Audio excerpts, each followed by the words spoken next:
is the home of champions, and despite an opening week loss, there is anticipation in the air amongst this fan base. Their head coach, Kalen DeBoer, walks the path of legends with the weight of a dynasty weighing solely on his shoulders. Kalen DeBoer knew what this job was. He knew he'd have to walk past statues of Bear Bryant and Nick Saban to go to work every day. Now the eyes of the Bear, the GOAT, and everyone else in the Yellowhammer State are upon him. And if he can turn this around, he will have truly earned his place among them. You're watching SEC Saturday Night, presented by T-Mobile 5G home internet.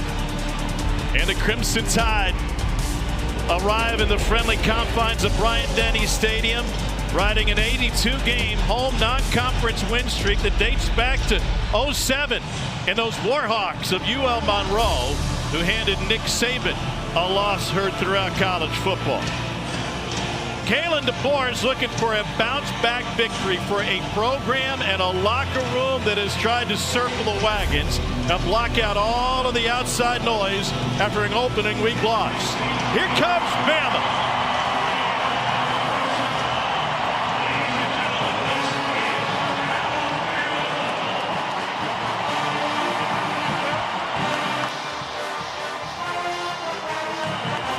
The Alabama head coach is standing by with Cole Kubler.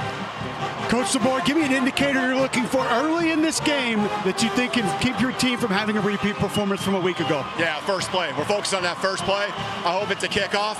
But whatever it is, I expect everything, and that's the start. 60 minutes. Final injury update, Jamarian Latham, Ryan Williams, both be out of this game? They'll be out, yeah. Thanks, Coach. Yep. All right, Cole, thanks. Get back to you in just 1 minute. It is a big loss for Alabama, not just on the defensive line with Bateman out, and they'll have a couple of freshmen up front. Jam Miller's still out with a collarbone injury, and Ryan Williams suffered a concussion. Their best wide receiver missed the tail end of last game and will not be available tonight. With that, we welcome you inside Bryant-Denny Stadium. Tom Hart alongside Cole Kublik. Jordan Rogers is on assignment. Well, there's always an elephant in the room here in Tuscaloosa, Cole, and this one weighs heavy. It's the week loss to Florida State in the opening week. This Bama team, though, tried to circle the wagons. Kalen DeBoer went into a players-only meeting, got them fired up. He's coaching, and they are playing with a collective chip on their shoulder. I don't think there's any doubt, Tom, and not necessarily the normal personality of Coach DeBoer to walk into that players-only meeting. He told us in meetings yesterday he knew when it was scheduled. He knew they did it every week, and he busted right in and tried to get that group fired up. So going out of his way to try to get a little extra energy out of this team. I talked to the strength staff. They said the GPS monitors measured more output from this team in practice the entire week, doing everything they can to try to avoid another slip-up like they had last week against Florida State. So you heard Kalen DeBoer answer your first question, and I'll throw it back to you. How do you measure if the effort and the execution is there against a team, quite frankly, that you're heavily favored against? It'll show up with intensity, Tom. It'll show up with heart, grit. I talk about striking and shedding. I talk about hands from a defensive lineman on an offensive lineman, forcing him off of you. Linebackers attacking blocks, safeties attacking blocks, and on offense, finishing your runs, staying on your double teams, moving people against their will. Those are the little things that I think these Alabama coaches want to see that they didn't get enough of, quite frankly, against Florida State last week. The Warhawks won the toss. They've elected to defer, so Alabama will have the ball to start.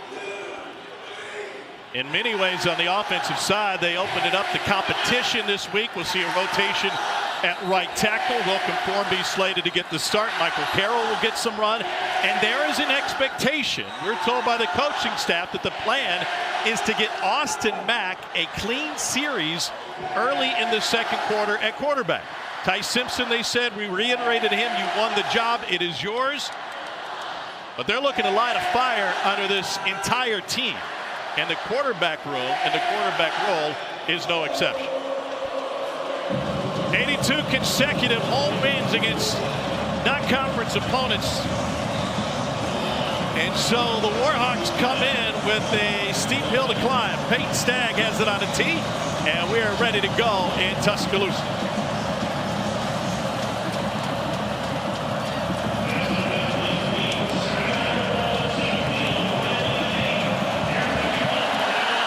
And it is a pooch kick that will find the turf. Taken off a hop, Rico Scott. And he is taken down inside the 20-yard line. So here is Ty Simpson, son of a coach, second career start in an Alabama uniform. He threw for 254 last week against FSU. Alabama history in a first career start. He also threw for a couple of touchdowns. They said the coach offensive game plan execution was hit or miss. Kevin Riley, redshirt freshman, starts at tailback. And a swing pass to start things off. Here's Bernard, who's the leading receiver last week, and he's got the sideline. And a huge play call on first down to pick up at 22. A couple of things I like about that, Tom. Go to one of your players that was pointed out that did things the way that it was supposed to be done a week ago in Jeremy Bernard. And we welcome those of you who watched another Grammatica split the uprights in a win for South Florida in an upset in Gainesville. We are in Tuscaloosa, Alabama, where the 21st ranked Crimson Tide is starting its open against Monroe. And a flag and movement. False start. Offense number 72. 5-yard penalty. First down. That's the center, Parker Brailsford. Cole, now that we have the bigger audience, what are you looking for from Alabama in terms of effort in this game? Intensity, physicality, Tom, at the end of the day. Even more so from the defense than the offense. The offense was given early on, and a little bit of that got taken away. Ryan Grubb even told us yesterday he felt like he got away from it too early. I like the confidence-building throw on first down, going to one of your playmakers from last week, but I want to see Alabama impose their will. So, and here's the first run of the day, and it's a really just burst straight up the middle and into ULM territory. Another gain of 22. Just like that, Tom. Allowed this big offensive line that outweighs this ULM offensive line by 20, 30 pounds a player, and just get north and south. Stay on your combo blocks, stay on those double teams, and let your playmakers get out there and find some yards. O-line did not have a great state. Left tackle Caden Proctor down that line. Fresh set of downs for Ty Simpson. And a little touch pass. Here is Lozier Brooks. And Brooks explodes for a little bit more. If you joined us late, Ryan Williams is unavailable tonight. He is out with a concussion. So Lozier Brooks, a freshman out of Millville, New Jersey, is expected to get a lot of run in his place. This coaching staff excited about the juice that electric and can get to full speed faster than anybody else on this football team. He set a New Jersey high school receiving record and was a 4-time first-team all-state wide receiver. Simpson out of the pistol. And they go off tackle this time with Richard Young. Gain of 3. Going to get a lot of movement from this Warhawk defensive line tonight. You saw it there. A little bit of a slant to the right side of the offensive line. Not necessarily clean by trading free in the hole, but still able to make first man miss, still come up with positive yards. A little bit bigger. Jay Lindsey enters at the tight end spot.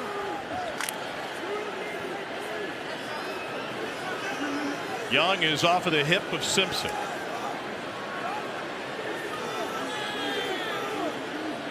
Ty Simpson, a backup for 3 years, never wavered on his commitment to this program. Touch pass wide open, and it's a walk-in score for Jeremy Bernard.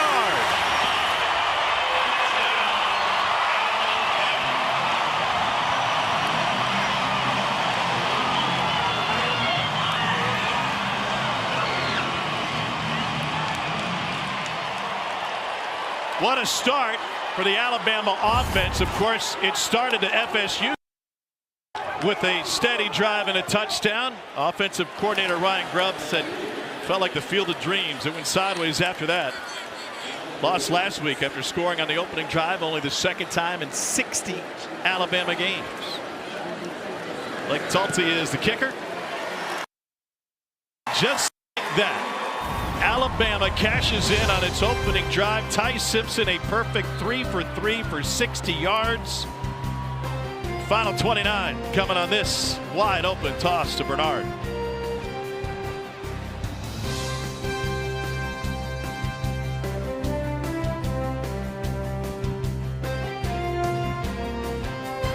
presented by T-Mobile 5G home internet. Tom Hart alongside Cole Kubelik. Jordan Rogers is on assignment. And Alabama cashes in on its first possession. No yards last week after the first possession. It was steamy down in Tallahassee and stressful for this Alabama fan base. And all of the headlines talked about the pressure to win and the effort. It's a knuckleball pooch handled at the 8 and taken to the 20. And Cole, the big point of effort, was the effort that was or wasn't seen last week. This is the part of this football team people are going to be anxious to see if it's changed, Tom, with Alabama coming on defense. The hustle to the football. This is just not tracking the ball carrier the way that we're used to seeing players in an Alabama uniform on the defensive side of things. And at the point of attack, just not necessarily what it needed to be. Missing tackles, not fitting the run in the proper gaps, turning your shoulders and your back to the ball carrier. Not characteristics of Crimson Tide defenses past. Ken Womack is the defensive coordinator. He said, we felt like we had a great week of practice. We knew what Gus Malzahn was going to run. Execute. Here's McReynolds, who picks up first down. The quarterback for UL Monroe is Aiden Armenta, and he's following the Diego Pavia playbook. He's from the land of enchantment. They played for rival high schools in Albuquerque. Diego a few years ahead of them, both transferred away from the state. Armenta redshirted with the Lobos in 23. Last year threw for 1,200 yards as he followed his then offensive coordinator Bryant Vincent to Monroe, where he's now the head coach in his second season. On 2nd and 6, great pursuit on the backside. And James Smith comes up with a stop for Bama. It's a loss of a yard. If there's a player on this defense, Tom, that has epitomized what it needs to be physically, 23 James Smith would be that guy. Attempt to cut the backside there. He keeps the shoulder pads low enough to sort of buck that guard off of him and comes flat down the line of scrimmage to help make a play in the backfield. We'll see some youngsters in there next to Smith, including London Simmons at some point tonight. Due to multiple injuries on that interior defensive line this week for Bama. Knocked away and nearly picked by Justin Jefferson, reading the eyes of Armenta. And it's a 3-and-out for the Warhawks. Spotting play action going to be big tonight against this offense. This is a straight drop back, though. Jefferson in zone coverage, eyeballing the quarterback. And a nice play with an open receiver behind him, having an understanding of what that route combination possibly going to be, dropping into that space, batting that football down. Alabama is reporting as number 27. Number 30 reporting as 27. Mackenzie Ryan to punt it away for ULM. Bama came after it. And this will be a short punt. Cole Adams takes it to 45. We'll have kick catch interference. And add a few more to what was just a 34-yard punt.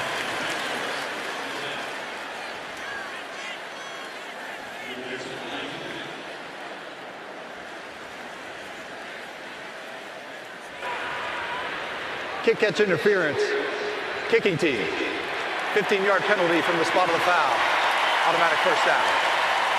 Tim Barker is our referee tonight. Textbook. Got to give him some space. A couple of easy mistakes that can be correctable for this Warhawks football team early tonight, Tom. Not the start Brian Vincent wanted. You busted coverage, give up a touchdown. Obviously, penalty there on the kick return is going to put Alabama in their own territory. Got enough stacked against you as it is. Those kind of mistakes going to let this one get out of hand in a hurry. Ty Simpson was a Gatorade Player of the Year in Tennessee.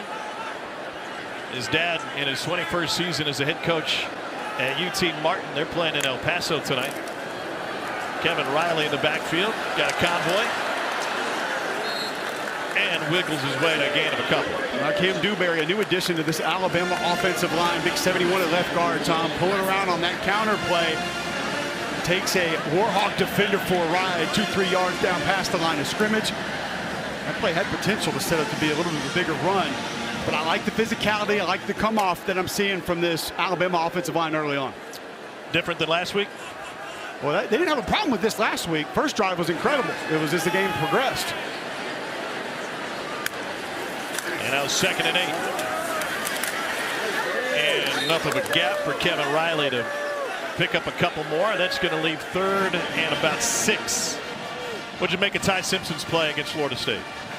I thought he did more things better than a lot of people saw or even wanted to attempt to appreciate. He had defenders in his face often, pressure he had to battle. I thought he layered a couple of footballs well. The ball didn't get out on time in certain points in that game. And he looked a little bit tight early. I thought he loosened up some as the game went on. It was a good performance, but not a great one, of course, with how things turned out. Ryan Grubb, Kalen DeBoer wanted to just rip it. And he does it here, looking for a screen. Brooks breaks free.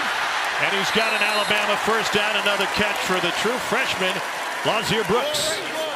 Told you earlier, Tom, they're excited about what this young man brings. This is a pass play. What's the right side of your offensive line here? That ended up being about 10 yards down the field on a little option play where that ball can go to the back or you can spit it out to the sideline. Looking to punch it in on their second possession as Daniel Hill gets an opportunity. Well, Tom, I can tell you that 99% of the Alabama fans watching this game right now probably have a similar appreciation to this drive that I do, being called by Ryan Grubb. What a lot of folks thought this team could be, potentially had the makeup inside of them to be, and that is one that can push you against your will. They can impose their physicality on you, and this drive, we're seeing it up front from Alabama. Goatee Grubb in the middle of that front row of the coach's box up here on the 7th floor at Bryant-Denny. On 2nd and 5, little inside move Bernard, and he's got it outside, and he's got another score. 16-yard catch and run by Jeremy Bernard.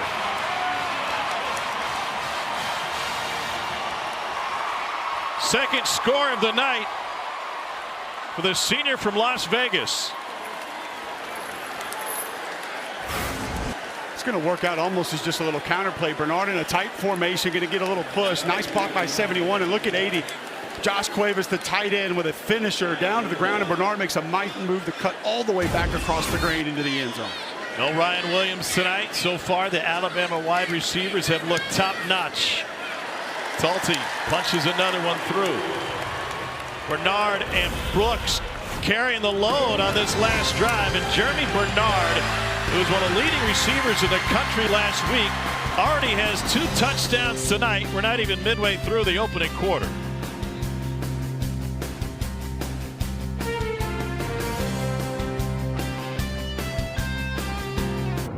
SEC Saturday Night is presented by T-Mobile 5G Home Internet. It's been a century since we celebrated the 1925 national champions. They got a parade right through Tuscaloosa with students pushing the wagons with the team on it. And Coach Wallace Wade, and that team was 10-0. They're they allowed fewer than 3 points a game. The only 2 teams that scored against them were Washington and Birmingham Southern. Didn't have that on the trivia list, did you? They don't have football anymore either. Nope. Nor do they have school. We didn't come here to play school. We're not playing anything anymore. Kalen DeBoer's got a 2-touchdown lead. And another punch kickoff goes right through the first man's hand, scooped up by the second. And we're seeing the effort from Alabama so far tonight. We saw incredible effort from you. Hustle award all ready to go from the sideline. Back up in the booth like the world's fastest elevator. A little double duty there. Get Kalen DeBoer, call a couple of plays with you, sprint right up to the middle tunnel. You gave me great direction, though, so you'd be my human GPS for getting to the sideline to the booth in time. Yeah, I dropped breadcrumbs when I came up from pregame. Great hustle. We'll see Jordan next week, but in the meantime, we get to see this Alabama team up close and personal, and there was just a different mood in the facility this week, as anybody at home could imagine. There's always a different demeanor and attitude inside the Malmore Athletic Complex, but it was different than the usual. It's always a little bit intimidating. It's always a little bit fierce. This one was more, like you stated, chip on your shoulder from everybody in that building. Terrell Reed is the running back. They want to throw on first down, and a swing out is blown up and then finished off. Deshaun Jones was the first man there. Justin Jefferson collected the crumbs. Oh, the weight transfer showing up. Not going to be a lack of physicality from him. Mo Lindquist, the DB coach, telling me he's going to spend most of his time at nickel tonight and anticipates that he could be somebody that makes plays in this Alabama defense, not just tonight, but moving forward. So they got Hunter Herring in at quarterback right now. He is a dual threat Swiss Army knife type quarterback. He will line up all over the field for the Warhawks this evening. And he will keep it himself and take it forward for a gain of about 5. And that'll set up third and more than 6. Herring, 11 games in his career. He's been besieged by injuries, but he's got a blocked punt, a couple of huge passes, including in their win against Troy last year.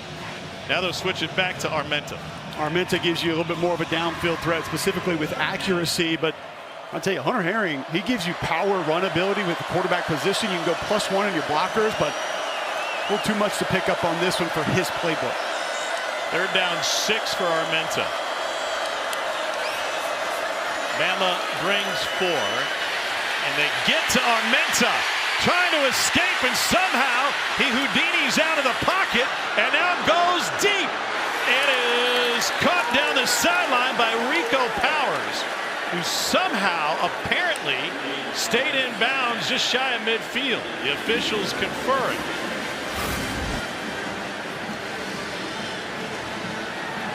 $33-yard gain. Rolling on the field is a completed catch for a first down. Just a scramble drill and an excellent throw from Armenta right on the sideline. Possession yet with that toe on the ground?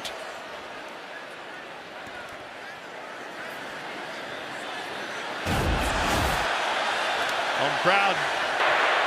The ruling on the field of a completed catch is under video review. The crowd didn't seek control, but then again, they're looking at it through biased eyes. We'll take another look. Call on the field was complete. I think the question, Tom, is just when he actually has full possession, 2 hands on the football, secure. That right hand just kind of not on the ball completely just yet. Is that toe off the ground once it does happen, which looks like it's there. So you got that as a bobble and incomplete after a just second not look? complete control. See that you can't give him. I don't think you give him possession of the football there until that hand comes down to the football there, and then the toe looks like it's off the ground. It's close. It's really close.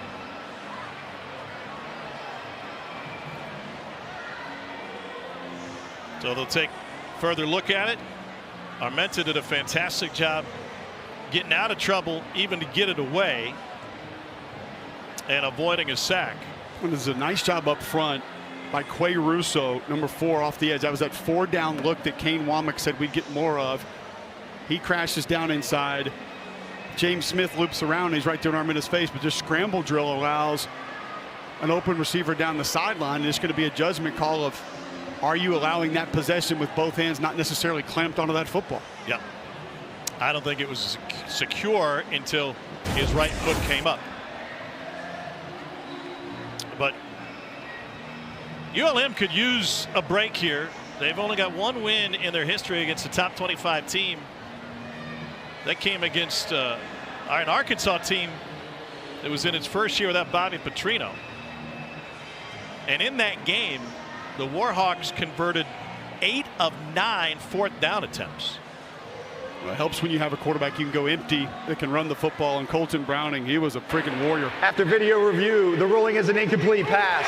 The receiver did not establish firm control with the body part down inbounds. It's 4th down. Ryan Benson is the ULM head coach. He's got plenty of experience in this state. In fact, he was coaching down at Spanish Fort High School in 07 when the Warhawks came in here and handed Nick Saban a loss.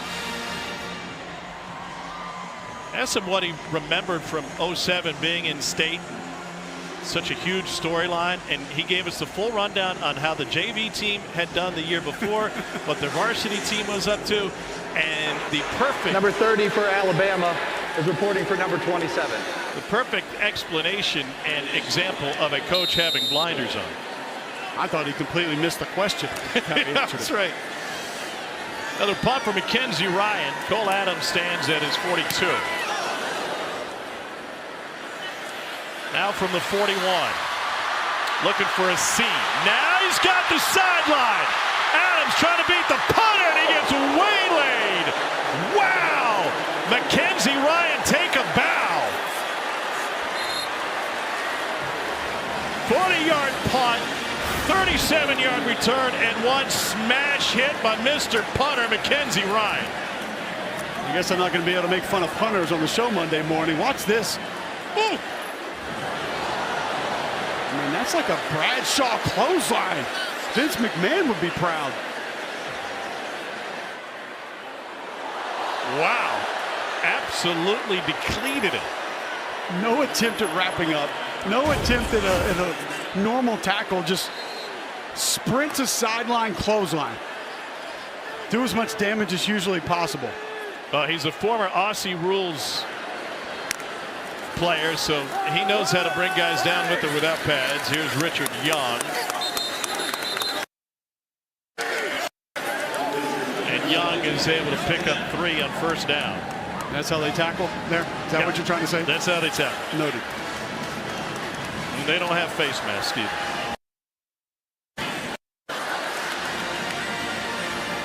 I like the mix from Ryan Grubb. Inside runs, zone runs, downhill runs, and then gap scheme runs on the perimeter. Some of the quick throws as well. Doing a nice job mixing and matching the play calling here early for Ty Simpson. And the shift prior to the 2nd and 7 play. Bernard in motion. Simpson's going to roll, change the direction, and second man got him. Billy Pullen turned him around, and then Simpson took a shot. Pullen, a senior on this defense, was here a year ago, been in the scheme, understands it. Excellent recognition, play flat down the line of scrimmage, stop, retract to that quarterback trying to fool you out on the perimeter. Excellent job. That's textbook defense by number 5. And Marcus Ross cleaned it up. Simpson directing some traffic now.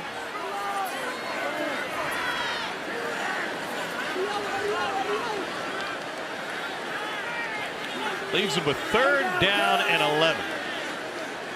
Play clock at 1. Here's pressure from the edges. Simpson stands tall, delivers a strike for a first down. Lazier Brooks showing out early. Gain of 18. I guess we're beginning to see why Kalen DeBoer sort of lit up when he was telling us about this young man, the juice that he's got. But watch Richard Young, bam, right there at running back. An excellent job picking up the blitz, staying with it, pushing it past the pocket, allowing Ty Simpson to step up and deliver a strike to the youngster Brooks. Brooks already with 3 catches for 42 yards. This is the 3rd possession of the night for Bama. I'll tell you all you need to know about Brooks, Tom, is David Blue, the strength coach, said he's hit over 23 miles an hour on the GPS multiple times for this football team. That is insane speed. 1st and goal. Toss to Young. And he plows forward for a couple. This will be 2nd and goal now from the 3. What can you learn about an offensive line here? 2nd and goal from the 3. One, this defensive line is undersized, so they're going to give you movement. Can you pass things off? Can you have that nonverbal communication of knowing where someone may end up as opposed to where they're aligned initially? And that comes with reps together, working together, recognition of what you believe you're going to get, and then just can you get latched on and move people back, find a way to pick up some of those dirty yards. A big 70 in the game here at an up back spot. Here's Young, and they're just paving the way. It's a 3-touchdown first quarter for Alabama.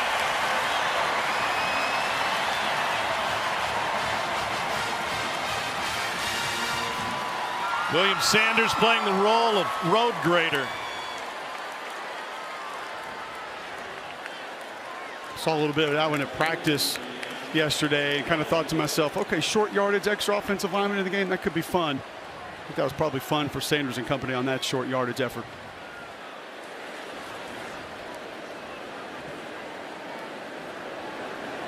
Talty's had a busy first quarter and sneaks that one inside the upright.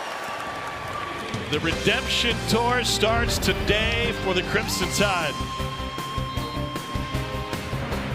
And big number 70 is leading the way. Bama up 21-0.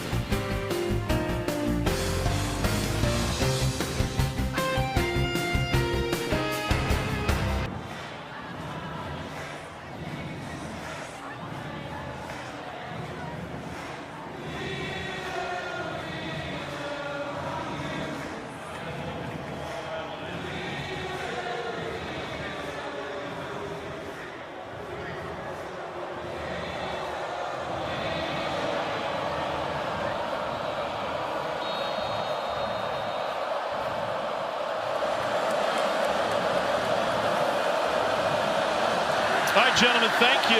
Here in Tuscaloosa, another line drive knuckleball kickoff. And this one handled inside the 30. Let's take you back to 2007. Charlie Weatherby said the biggest win of my head coaching career. Beat Alabama in their backyard. Great for our program, great for ULM, the whole city, and the whole conference. Bama was favored by 25 in this game. Calvin Dawson ran for 91 yards on 33 attempts. Bama held scoreless in the second half. John Parker Wilson threw a couple of picks. One of their 4 wins against Power 4 opponents.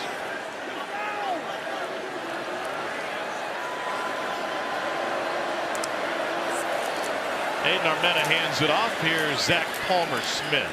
I can tell you, Tom, as a resident in this state on that day, one from a college football perspective that folks will just always, I don't think, ever truly be able to believe that it happened. You just didn't know what you were watching, which, by the way, I felt like we were watching 1927 footage there with the dirty windshield game. The dirty windshield.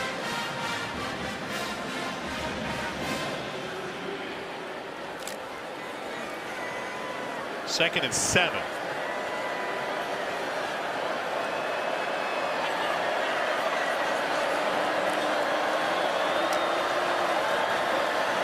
Flag down and a swing out to McReynolds, and he gets hog-tied immediately by Rousseau.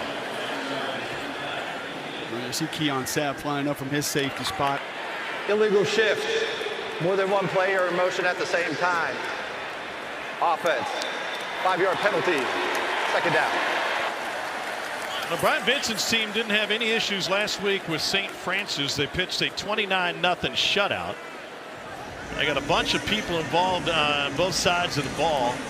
They're one of only a handful of teams the FBS level to throw a shutout in week 1. Well, they're just not built to live in this situation either. Second and 12. They're a run-first football team, physical team, going to build it off the stretch play. And the quarterback Armenta keeps it and runs right into trouble.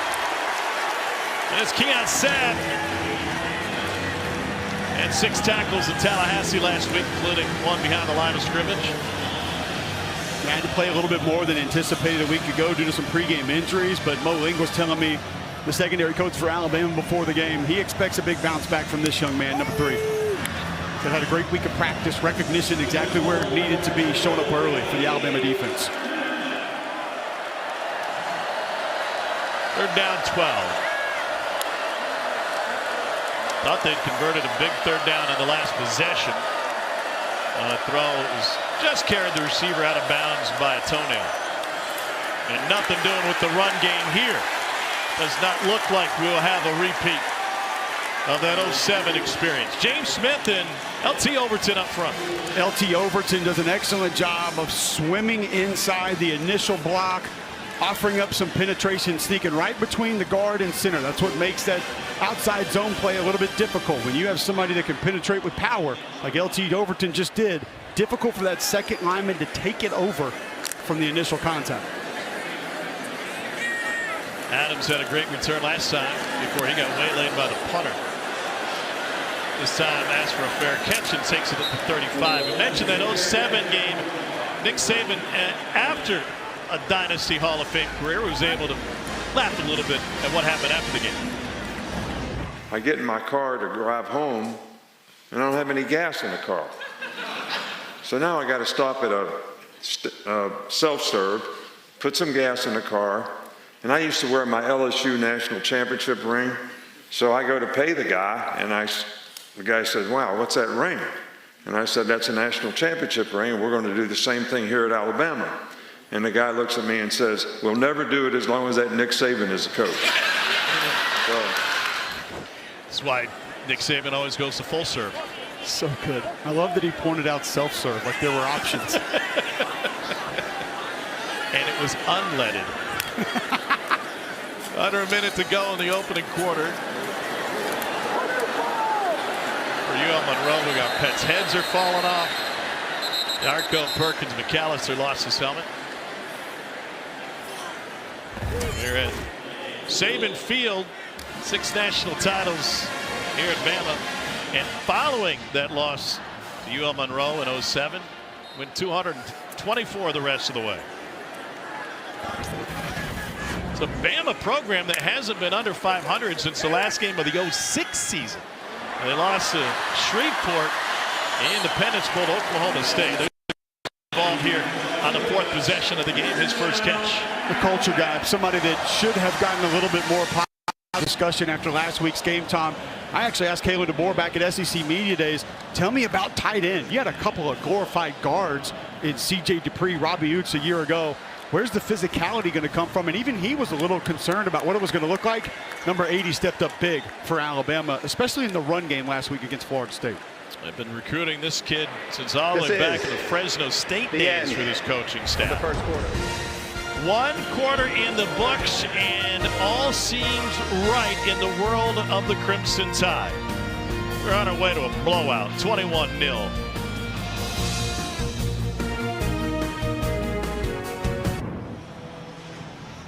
Well, the screaming start for Alabama under Kalen DeBoer, reminiscent of what they accomplished against Georgia last year. A 21-point opening quarter is tied for the most under Bama's second-year head coach. And we discussed this earlier. Kalen DeBoer entered a players-only meeting yesterday morning, and his message to the team, we're told, was essentially, we're going to circle the wagons. I'm coaching with a chip on my shoulder. I want you guys to play with one as well. Here's Kevin Riley, and Riley picks up a first down and a gain of nearly 13 on first down. And listen, I know houndstooth is heavy when you're the head coach, but I feel like Kalen DeBoer has said enough with the outside noise. We are in the locker room. We are the ones that can get this done. He's going back to doing things his way and not really wanting to satisfy anybody else or anybody outside that facility this week. And that's what needed to be done. That's what had to be done. And I think he's got those relationships with this group of players to be able to go off script a little bit, try to motivate them in a different way. And he said, we had these discussions at times last year. Vanderbilt, Oklahoma coming to mind. That dime is complete. It's Rico Scott who gets it inside the 15. He said, but now I know these guys better. I communicate more directly. I can do it better. They can do it better with me. And the players themselves, Cole, said it's really a tight circle. A lot of them hear from former players. And at least one of them told us yesterday, hey, listen, respectfully, if you're not in the room with me right now, I don't really care what you're saying. And that worked both ways. Deontay Lawson told us Malachi Moore, Dallas Turner reached out to him with words of encouragement and said, hey, some of it was still tough love, but it wasn't just overly negative, the message they delivered. Perfect start for Simpson. He is 9 for 9. Straight ahead run game again. Kevin Riley one more time, and another Warhawk loses his hat. We'll have to, 2 of them lost their hats. And we got some extra pushing and shoving on the far side. I love seeing Parker Brailsford go over there, get his guy, say, hey, making sure he's coming back to the huddle, no extracurriculars, maybe handing out a couple of invitations to the block party after this play. I'll go back to Josh Cuevas again. Just an aspect of this offense that they didn't know they were going to have. He missed some time in camp. He was a little bit dinged up, but the physicality that number 80 has added next to this offensive line has been welcomed and is going to be very useful down the road. He just popped the ULM defender's helmet off. 2 tight ends here, Cuevas and Edwards.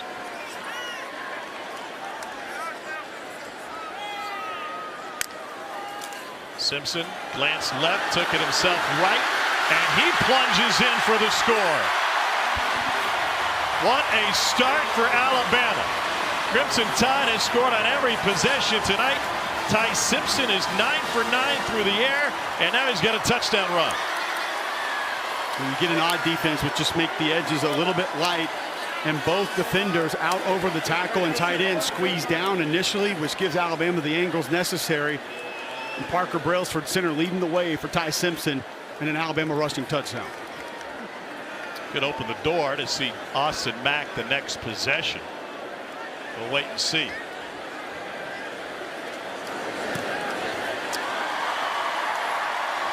$28-0.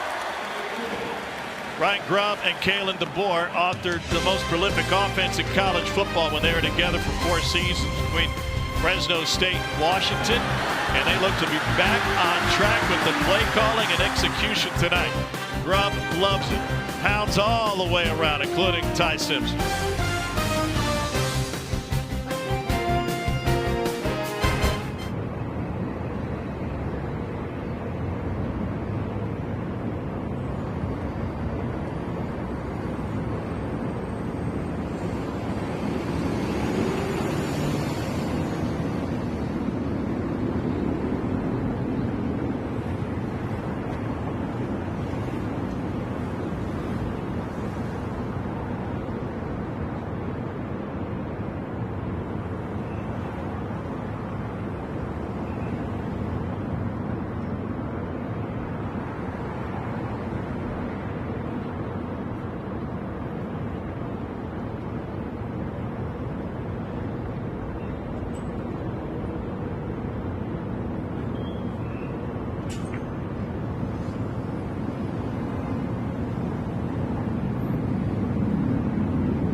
Well, it's tough sledding for Brian Vincent, who's wearing just one hat literally, but a handful figuratively. He's not only the head coach in his second season, and again as an offensive coordinator, but late in the summer he took over as the interim athletic director. When we talked to him this week, I got the feeling that that interim tag may be coming off pretty soon. And it's not just fundraiser, rah-rah stuff. He's met with all of the head coaches. He's gone over budgets.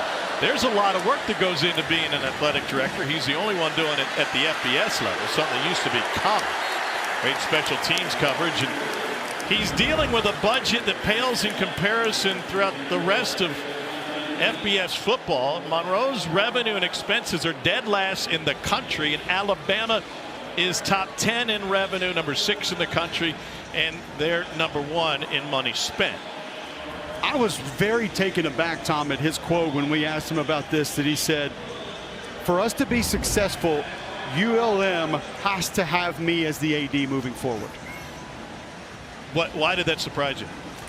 I don't think a lot of coaches around college sports would want to manage that and deal with that, to be perfectly honest, with everything you're dealing with just as the football coach. They've been to one bowl game in their entire program history. They haven't had a winning season since 2012. That's when they knocked off John L. Smith's Razorbacks. I misspoke earlier. They only went 6 for 7 on 4th down in that game, but won in overtime. But I will say it's a very interesting thought. When I first saw the news, I immediately thought to myself, with all the cost-saving efforts across collegiate athletics, could this be the direction of some different levels of college sports? I think the key there was different levels, right? Trying to find the edge with Jake Godfrey. I mean, I don't think that, you know, Jeff Lebby's going to be the AD at Mississippi State anytime soon, but for the Sun Belt, for the Mountain West, for the American, is that something that could potentially be feasible down the road? Like you said, it's been done before. I don't think a lot of guys would invite it, but it's a way that you can pay your head coach more money than he wouldn't leave. Some may appreciate the power that they get with that title, and essentially they're their own boss, which probably brings more complications. Depending on how the season's going. It's going to be light on sleep if you're doing it right. 3rd down 3. Armenta has time, and now he doesn't, and it's lobbed and picked off. Intercepted by Justin Jefferson.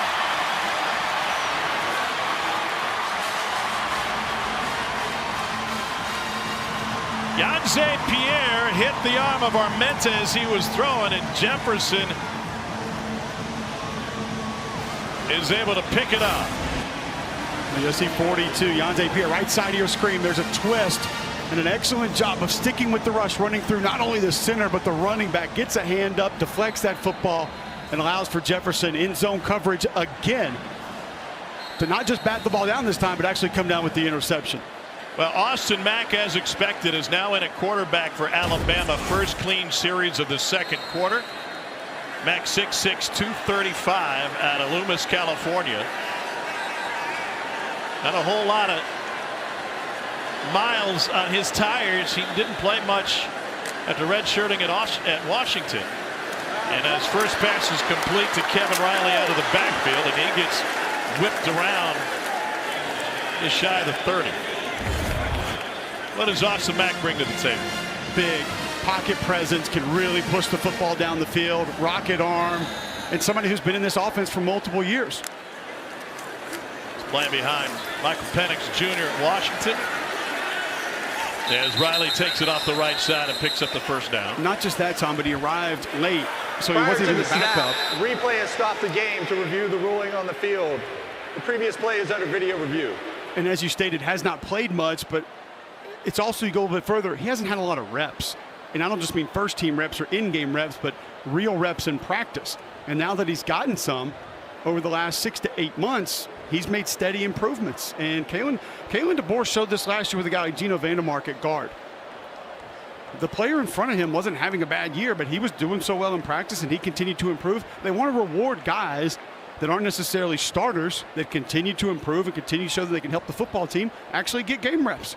Now, save your graphics. Don't tweet out that Ty Simpson was benched. We don't need the graphics on that. That's not what this is. This was planned by Kalen DeBoer and his staff. They've done it before with other quarterbacks at other places.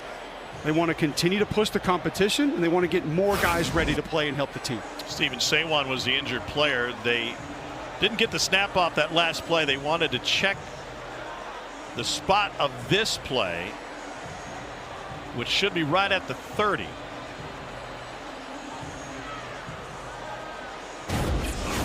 Which would have been short of a first down.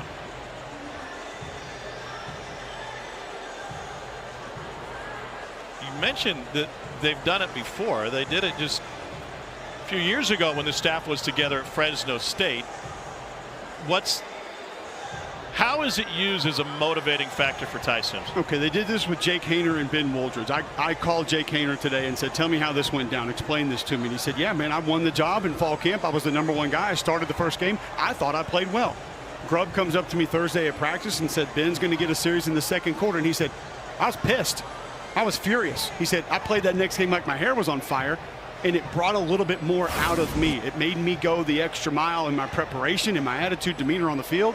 And I think that's the goal here from Kalen DeBoer and Ryan Grubb is they thought Ty Simpson played fine. They thought he did some good things. They think there's more in there. And if something were to happen to Ty Simpson, you got to have your next guy ready.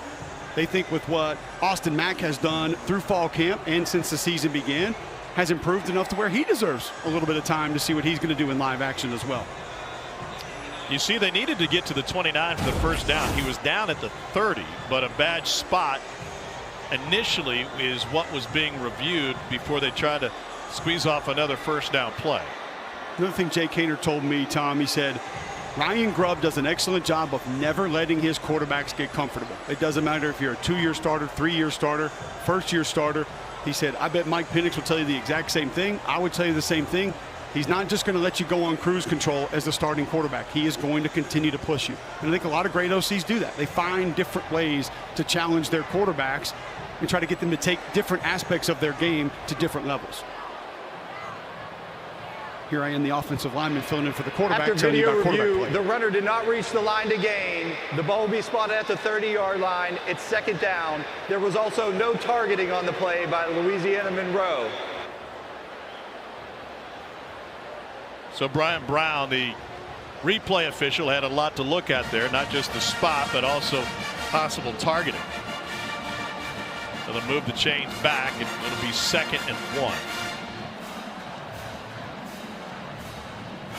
Opportunity to let Austin Mack rip one to the end zone here if you wanted to. Play action. Now we got to get the chain set. Come on, fellas. The line to gain is the 29-yard line. It's second down. The clock will start on my ready for play.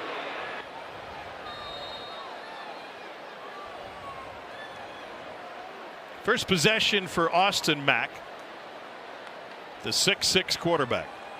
And he hands it off, and they're able to pick up the first down behind the running of Kevin Riley.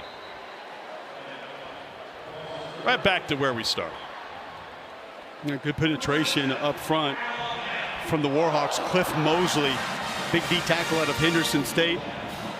I talked to Davin Williams, their defensive line coach, was a teammate of mine at Auburn, about this D line today. He said Cliff Mosley is as steady as they get for them. The guy they're going to be leaning on tonight for penetration and try and disrupt some things with that run game. Started his college career playing Division II ball at Henderson State. Mack, a bullet to Riley out of the backfield. You're seeing what kind of weapon Kevin Riley can be tonight, Tom, but not being handed the football. Utilize out of the backfield. You have to catch the ball at the running back position in this offense. You're the primary read often. There's an entire package for that. And this young man's done a great job getting his weight up. He was floating around 180 the entire offseason. He's now up close to just under 195 to allow for a little more durability. 22 miles an hour on the GPS. He can provide that explosive capabilities out of the backfield. From just across the river, Northport, Alabama. And Riley takes it down to the 6. We have another helmet come off, and they think that the ball came out as well, but we've had at least 4 Warhawks lose their helmets in this game. That was a self-inflicted wound also. Jabari Tiller came in and just raked it off of his teammate. Brian Vincent uses a timeout. I think they want to make sure this gets a further look to see if it was indeed a fumble. The game clock operator. Plenty of time to take a look at it. To 9 minutes and 25 Alabama, seconds. firm grasp on this one, up 28.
Well, Ty Simpson has started this game 9 for 9 for 157 yards. He's also thrown for a touchdown, and Austin Mack has continued what Simpson has started.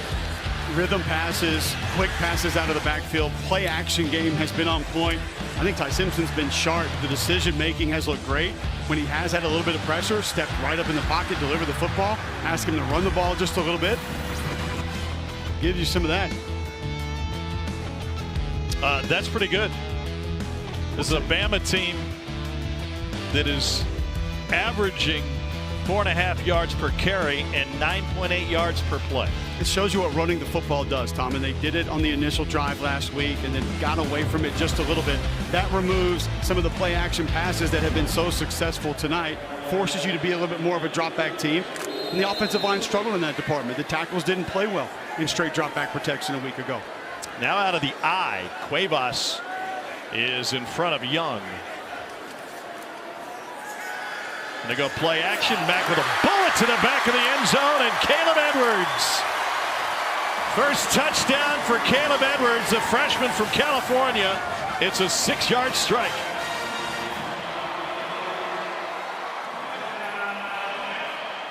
Edwards thought he was going to be playing basketball at the next level. And now he's got a touchdown and a Bama uniform off the feed from Austin Mack.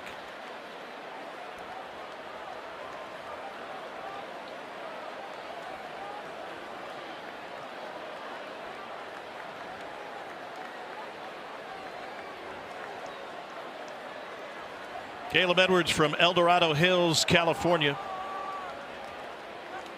Playing the All-America Bowl. He averaged 16 points and 8 boards a game as a high school basketball player. He showed up motivated one night when Dan Lanning was recruiting him and in the gym, and he yanked down 21 rebounds in a single high school game.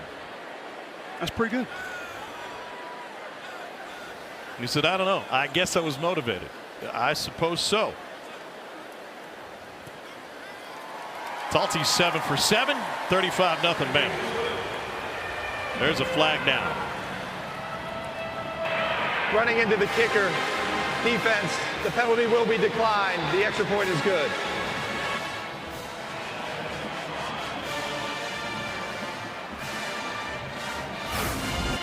go back and show you what play action does, Tom. First, you mentioned Cuevas, 80, is going to be in the backfield. That probably makes the defense say, what? Oh, tight end's back there. He's going to go catch the football. The attention that comes with that from the linebackers and safeties allows for Edwards to slip north-south right up the seam. And a nice throw from Austin Mack. Excellent job putting that football in the belly of his running back, selling that play action, being deliberate, getting rid of it quickly. Not second-guess any portion of that play. And that is what the run game opens up for Ryan Grubb in the Alabama offense. I mean, I saw I formation. I was thinking joyless murder ball. And that's why the play action worked. 100%. Because apparently the Warhawk defense was thinking the same thing. Good start for Edwards. Sensational start for Alabama.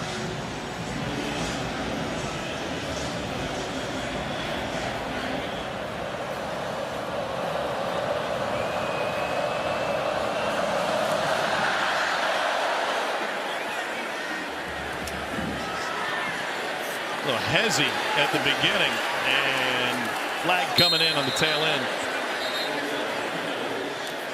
And that abbreviated return for ULM.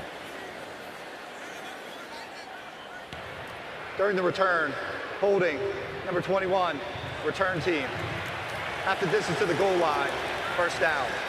You know, Johnny Manziel said something this week on Club Shay Shay, which isn't on my podcast list typically, but he brought up the fact that maybe Bama's lost its aura. You think about Mike Tyson going to Tokyo. Buster Douglas knocked his mouthpiece out and knocked Mike Tyson out of the headlines. Then the Bulls with MJ won it 6 times. He decided to go play minor league baseball up the road, and that changed things. Tiger through 2009 won 14 majors. Now there were some off the field issues with a couple of these fellas, but every dynasty dies at some point. Just ask the head coach of the North Carolina Tar Heels. Incomplete. Given what Bama has been over its last 10 games, not just last week, but the last 10 games, 5-5 in that span. Has a Bama program lost its aura? Is that fear in opponents' eyes when they enter the building? Even if it is, Tom, it can be regained quickly because the memory is deep in that bank of everybody playing college football right now, how dominant this program has been at many points of their lives. They've seen it. They've lived it. They know it's in there. 2nd and 10. Zach Palmer-Smith taken down by Bray Hubbard. There is an understanding that this team, this program, had opponents defeated before they kicked off for many years. But having said that, there were also portions of how those teams operated that had you defeated before you played them. Physically, they could overwhelm you in ways there was nothing you could do about it. And then became the speed and the athleticism and the accuracy at quarterback that there was nothing you could do about. Not every team playing against Tua or Mac Jones or Landon Dickerson was defeated because of what the aura of Alabama was. They had guys that could just kick your tail over and over and over again on the football field. Second charge timeout. ULM uses a timeout in advance of a 3rd and 6. Warhawks have yet to convert at 3rd down tonight. They are 0 for 4. Let's get it to our friends at Academy Sports and Outdoors.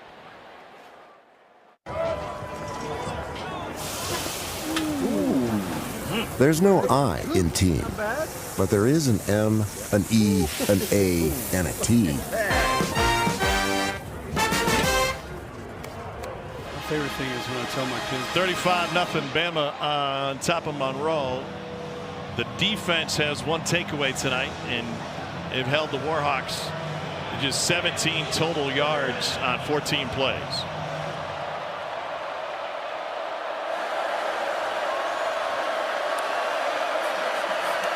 On 3rd and 6, quick hitter to the perimeter, and the Warhawks get their first 3rd down conversion on the completion to J.P. Coulter.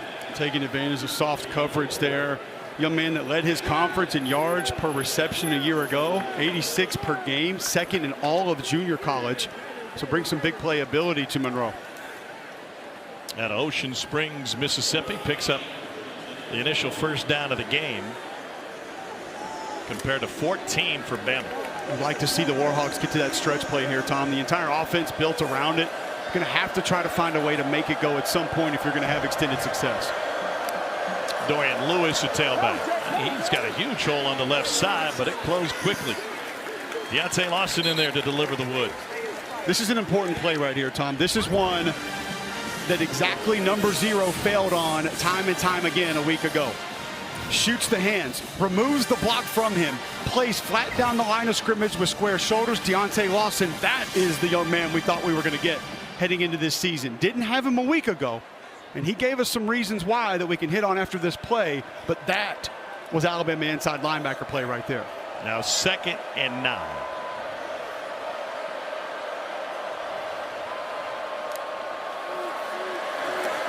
Well, the swing pass out of the backfield. McReynolds, he gets blasted and taken down behind the line of scrimmage. Justin Jefferson has been all over the place for the Tide tonight. There's some of your pursuit that you wanted that maybe wasn't where it needed to be a season ago. And I can tell you this, you're not outrunning Jefferson out in the perimeter. With the timidness with which Kalen DeBoer's team played on the defensive side of the ball last week, seemed like a squad that was unsure of its assignment collectively. And we were reaffirmed, not only by coaches, but by players inside that facility, that there was nothing that showed up in that game that they had not worked on and had not seen and had not repped. 5-man rush on 3rd and 10. Armenta escapes again. He's been under pressure all night, decides to keep it himself, and ends up picking up 4 on the scramble. Interestingly enough, Deontay Lawson now lined up out on the edge in a little eat game, end-in tackle around. He's the penetrator, sort of starts that pass rush and allows James Smith to loop around again and have an open run at the quarterback. Eat, end-in tackle, end. End-in tackle around. Not a text, tackle, end around. I don't know why Capel's looking at me like that. It's number 30 the name of the game. Is number 27 for Alabama. Number 30. Mackenzie Ryan to punt it away.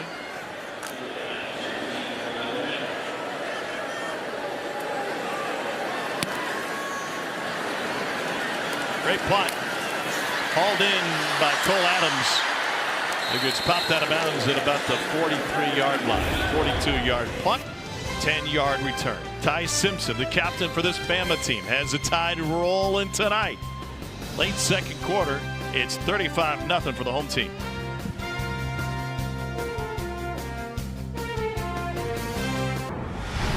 This season, for every field goal and extra point made by participating universities, Allstate will make a contribution to the university's general scholarship fund. Thank you, Allstate.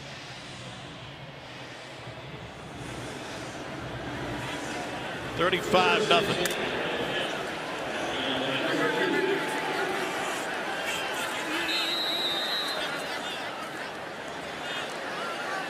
Back to Ty Simpson at quarterback for Bama after Austin Mack had a nice run. And Simpson delivers it on time to the perimeter. Isaiah Horton, who was limited in the Florida State game, had a good week of practice. Just couldn't work his way around that block from the wide receiver, but Caden Proctor, an excellent job out there with the block as well, about 10 yards downfield. 5 touchdowns in the first 5 drives. First time for Bama since they blew out LSU in 2020. That was a 55-17 game. Mac Jones threw for 385 and 4 touchdowns.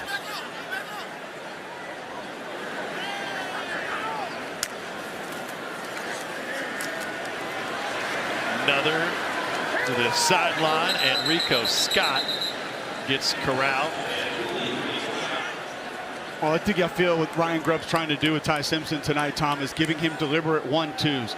So instead of making him go through an entire progression or come to the line of scrimmage and diagnose everything, it's, hey, you can hand this football off, or you can turn and pitch it out to the flat the opposite direction. Make the defense make the decision for you. They want to lean one way, they want to tilt one way, turn, spit it out to one of your playmakers on the perimeter. You like the run look? Hand it off. And Ty Simpson has been deliberate with those decisions tonight. Now 3rd and 3. Riley joins him in the backfield. Goes to Riley and gets taken out of bounds after the first down. One thing that Ryan Grubb mentioned to us in terms of the plan attack for Ty Simpson, he said was the same thing he told Michael Penix when he was at Washington. If you've got the one, meaning your first choice, take the one. Penix loved to look downfield, loved to take deep shots, and it goes to the old adage, you're not going to go broke taking a profit. If you can get 2 yards and let your guy go make a play, do it. As my good friend Roman Harper, who is an above-average football player inside this program, says, free grass, man. When it's there, you take it. Was he doing yoga this morning? Probably. To the ground game. Also, was it 7 degrees in Columbia? He had the sweater, it looked like he had a scarf on, turtleneck. I was like, man, winter hit quick up there in Mizzou. Big win for the Tigers over their rivals in the border war. How big is that rivalry? A lot of folks watching this game don't really understand just what it means, what it is. Yeah, they literally burned Lawrence down back in the day. It was an actual war between the two. And then when they started playing college football a few years later, the survivors who fought against each other would be on opposite sidelines. We thought poison in trees was bad. Yeah, that ain't nothing. Simpson scrambles and dials deep. Touchdown, Alabama. Flag comes flying in. Jeremy Bernard's got his third of the night if it stands. On a 42-yard dash and toss by Ty Simpson, who was rocking and rolling.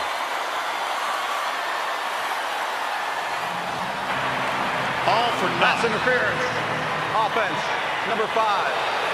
15-yard penalty. Second down.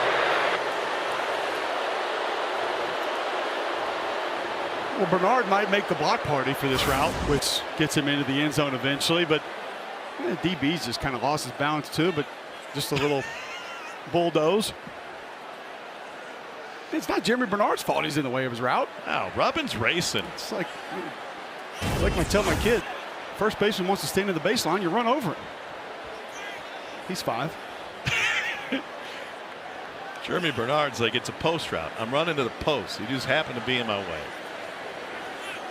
I'll tell you this, Tom. We were at practice yesterday watching Jeremy Bernard run routes. They didn't have pads on, didn't have numbers. And I went and asked a member of the staff, I said, who is this kid running routes? He said, that's Bernard. He looks like a lighter tight end when you see him running around. The physicality that he's able to bring to the receiver position, uncanny. 6'1", 204. Simpson with another short pass that they're hoping to turn into more. Had a hard time getting back to the line of scrimmage. Well, now the Warhawk defense is beginning to jump that route. And a lot of times, as I stated earlier, the running back is the first read in this system. I think that's one of the things that the coaching staff was a little disappointed in that Ty Simpson missed a week ago. You brought it up. Take the initial read. If it's there, throw it. And those backs out of the backfield, one that maybe you had some easier yards to gain on, and taking advantage of it tonight. But now you're seeing the defense adjust a little bit, get to that flat a little bit faster.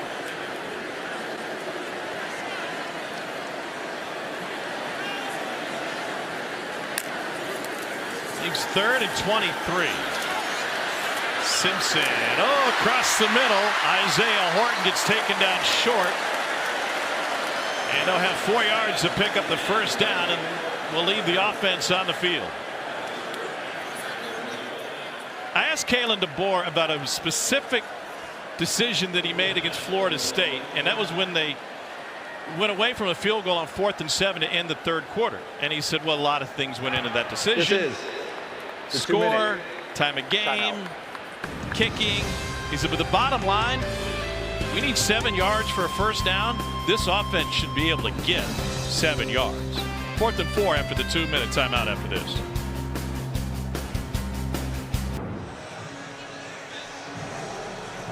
Kevin, who was the government of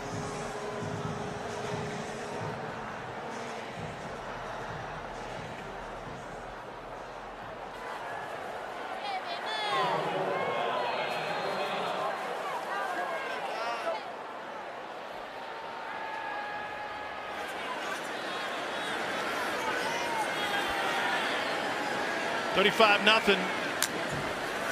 And 4th and 4, Ty Simpson delivers on time, and that's good for a first down. So a lot of reasons behind going for it on 4th and 4 for this team. Well, you're getting zone coverage. You have an idea that your receiver's going to be able to sit down in space, find it, and Ty Simpson has shown the confidence tonight to deliver it. But I just think that this game now becomes about building confidence within your players, within the system, within each other. And you continue to ride that, build on it moving forward. Well, 15 for your first 15 doesn't build the confidence, I don't know what else you can do.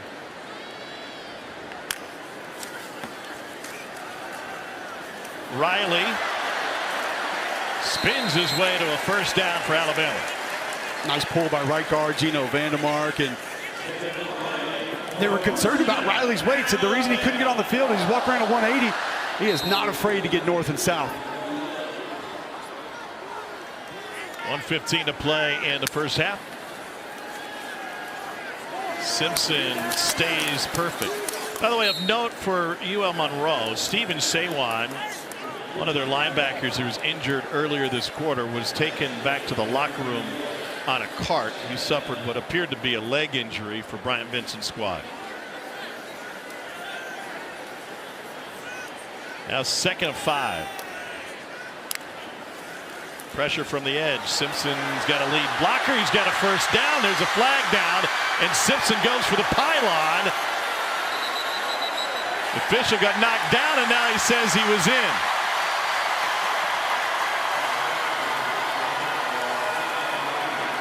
This one likely coming back. Looked like a hold at about the 19. Number 72, 10-yard penalty, 2nd down.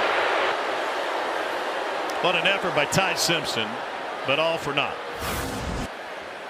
I mean, I guess this is what you're going to call it on. I count this a good rep. Hands inside.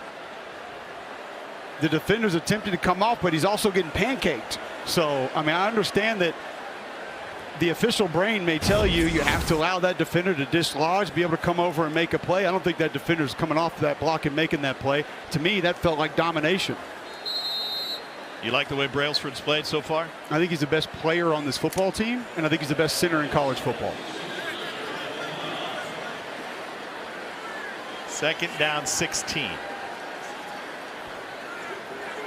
They flip Cuevas to the right side.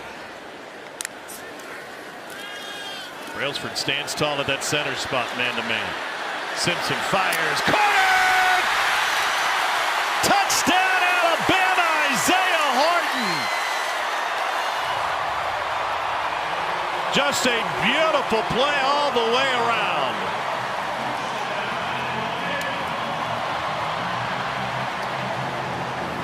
Ty Simpson has started this game 17 for 17. I think the most impressive part of this may be he brings the eyes down to leave the pocket. He's going to turn into a runner.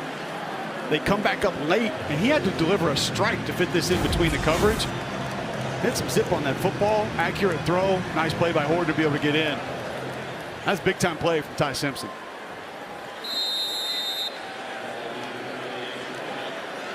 Saw Ryan Williams on the sideline. He's out for tonight's game with a concussion. Was not a participant in practice yesterday for Alabama and was in a non-contact jersey but barely on the field on Thursday. Go back and watch Simpson here. He leaves. You see the eyes come up just again late on the run. Defender almost in his face. Right where that ball had to be, in between the corner and the safety. Well, if you want to put a number on how good this start is for Ty Simpson, you can put ever at the end of it. Because no Alabama quarterback ever has started his game 17 for 17. Not even McElroy. Who? Most consecutive completions to start a game in Bama history. Add in 3 touchdowns through the air and 1 on the ground. What a bounce back performance for Ty Simpson and really this entire offense. There's no doubt. I go back to what Jay Kaner told me on the phone, who played at Fresno State, quarterback for Grubb and DeBoer. They pulled the same move with him, and it lit a fire under him that he did not expect to have at any point in that season. Had a great visit with Ty yesterday. Peter Notaro handling the kickoffs. He talked about the ability to leave in this transfer portal era, and he said, I had so many guys in front of me. I'm not the first one to go down this track. I saw what happened with Brian Robinson. I saw how Mac Jones handled things.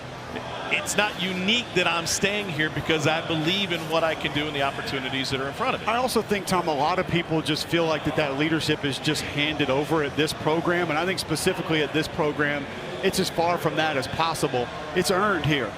You don't get it because you're a senior. You don't get it because you're a 3-year starter. You get it because of how you carry yourself, handle yourself, and how you perform. Warhawks trying to get to the locker room, and man, they've paid a price to do that. Dylan Howell. Pardon me, Nikhil Hill-Green. What a lick, and I don't think ULM, well, maybe they're going to take one more snap before the end of the half. But that's the stretch play that's got to go. You going to interview somebody on their way into the locker room, or you going to take the night off? It's only the second first down of the game for ULM. Coming up at the half, you can watch the live performance from the $1 Million Band on SEC Network Plus. Start streaming on the ESPN app. A sigh of relief collectively for Alabama fans. Everything is back to normal through one half tonight. It's a 42-0 lead for the Crimson Tide, who are trying to even their record on the season. Monroe will get the ball to start the second half. Bama quarterbacks a perfect 20 for 24 touchdowns. Ty Simpson and Austin Mack have been sensational. So is Dari Noka.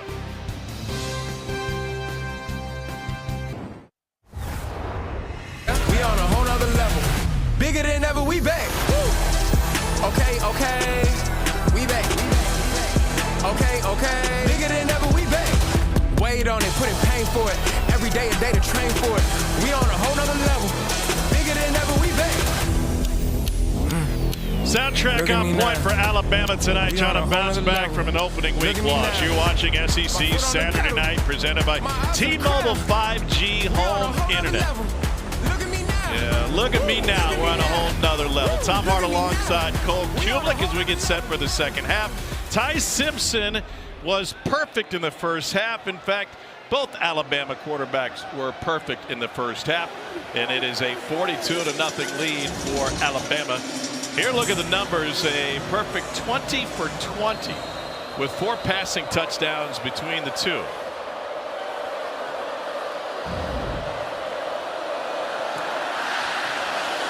Can't get much better than that. And no return for the Warhawks. Tom Hart alongside Cole Kublik. As I mentioned, Jordan Rogers has the night off. No nights off for you, and that includes Read and React Monday night. We got Roman Harper in studio with me every Monday night on the SEC Network, where we're going to go through and tell you what we like, didn't like about certain teams. But Read and React from the first half, we wanted to see this Alabama defense be physical. Deontay Lawson is going to play. Watch the shoulders stay square first and foremost. This is the Alabama linebacker play that we expected. Straight down the line of scrimmage, shoulder square, take on the block, shoot your hands, and get your face mask in the ball carrier and make a play. And he admitted to us, Tom, when we met with him, said, I questioned the knee a little bit. There was some doubt there, and it's understandable coming off an ACL reconstruction. Aiden Armenta delivers a strike for a first down in the first play out of the locker room. How does it, you went through that as a player as well. How does that doubt impact you on game day? You just don't know.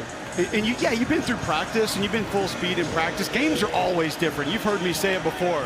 First couple games of the year, you play 3 plays and it's like, did we even condition? You're just gassed. There's a different intensity level, especially with the kind of game that they played last week. And if there's any doubt, if there's any question of, is this knee going to hold up? And you saw the way he played a couple of blocks. It made sense to me when he explained it to us when we met with him, why he physically played a couple things the way that he did. Hopefully that's now behind him. He keeps playing like that. He's going to be one of the best in the SEC. I said I got a game under it now. Got to trust it. And whistle pre-snap. Timeout. Louisiana Monroe. First charge. 30 seconds. Brian Vincent is trying to get to midfield. They haven't done that yet tonight. As his return to this state, longtime high school coach in a couple of different spots, both at UAB and South Alabama, where he was with Kane Womack, both as coordinators. What's in it for ULM in this second half? You got to go out and prove that you can put some things together and move the football. The stretch play, as I stated earlier, that's the foundation of this offense. Everything's built off of it, and they haven't been able to get it going. So different formations, maybe different movement out of some different alignments. got to get some high percentage throw going as well. Your quarterback needs a little bit of confidence if you're going to find offense in this second half. Aiden Armenta 4 for 8 for 23 yards. He had more picks than touchdowns as a starter last year after he took over a few games into the season. First down, nothing doing. Swarmed. James Smith, first man there. Tom, I think he has the potential to be the most disruptive player on this Alabama defense. Actually, Coach Blue, the strength coach, if you could measure grip strength and where he would kind of fall, he said we didn't really do anything with that. We worked it a lot, but he said, I know what you're seeing because I've seen this man throw some weight around. I think he's got some of the strongest hands in college football, and ripping through that offensive line again, not allowing a double team combo at the line of scrimmage on the outside zone play, disruption in the backfield. 6'3", 297 for number 23 in crimson. 2nd and 12, draw. Braylon McReynolds with the carry. So that's ULM's sprint draw package that they have. It looks exactly like it does when the quarterback will sprint one direction and look for something either down the field or to the near sideline.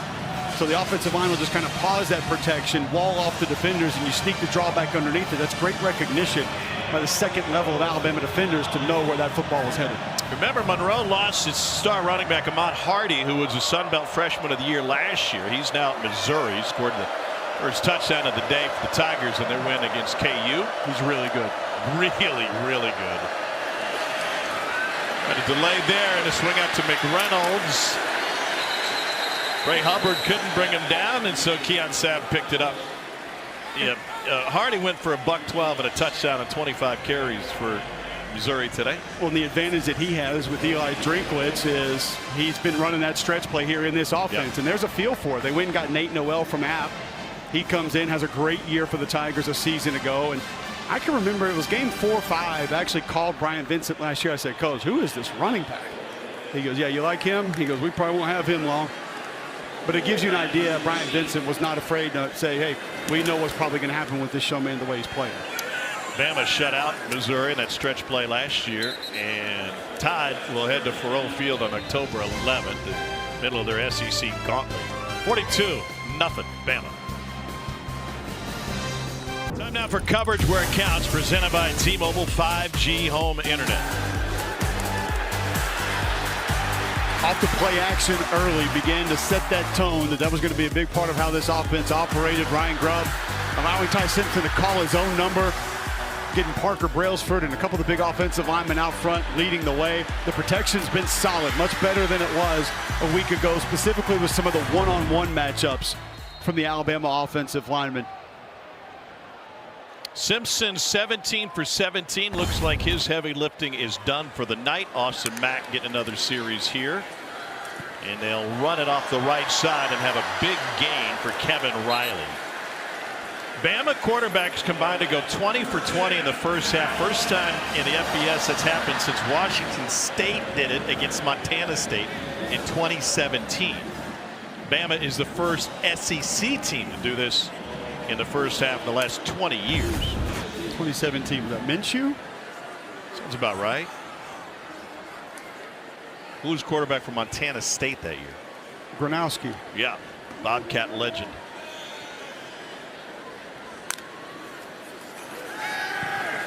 Pressure. Mack gets away from it and goes straight ahead. Took a lick. There's the inside move again against Caden Proctor. It's a very aggressive set, specifically when you have the tight end staying at home with you. And the tight ends were actually really nice, helping out in protection a week ago. Proctor does not have to set out that wide. Just one, he needs to have a full understanding of what the entire protection is other than just his own. Inside move's been giving him some trouble this year, though. Yeah, he allowed a career-high 6 pressures against Florida State last week. Interesting talking with Ryan Grubb about Proctor's game. He loves to try new things. Mack escapes pressure there. They had him by an ankle. That wasn't enough. And then he steps out of bounds. And he said, sometimes let's just focus on the fastball. All right, let's not worry about having a 7-pitch repertoire. Let's keep it simple. Let's focus on the fastball and then move from there. It used to be, Tom, you had a quick set, you had a deep set, and that was about all you brought to your repertoire. Now it's you got the single arm stab, the inside stab, you got a hinge, you got a deep set, a quick set, a half set. And sometimes you outthink yourself. Just get the guy blocked. I'd never thought of an offensive lineman overthinking the game until Ryan Grubb walked us through that. It's very common, specifically in pass pro. On 3rd and 6, here's Brooks again. The freshman is having a splash tonight. Lazier Brooks filling in for Ryan Williams, and he has made it a night. That's his 4th catch for 58 yards. When we saw Ryan Williams be moved a little bit more in that opener against Florida State, Brooks can be more of an inside receiver. Now, if you have that kind of twitch inside with the ability to move that young man around still, and Ryan Williams, his receiving core trending up for the Crimson Tide.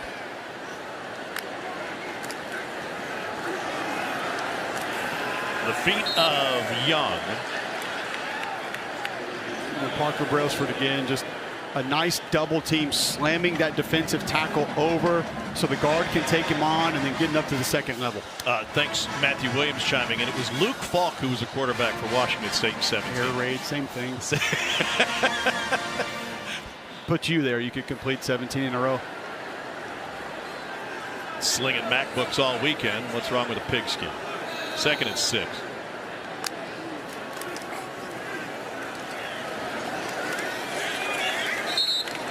It's Kevin Riley.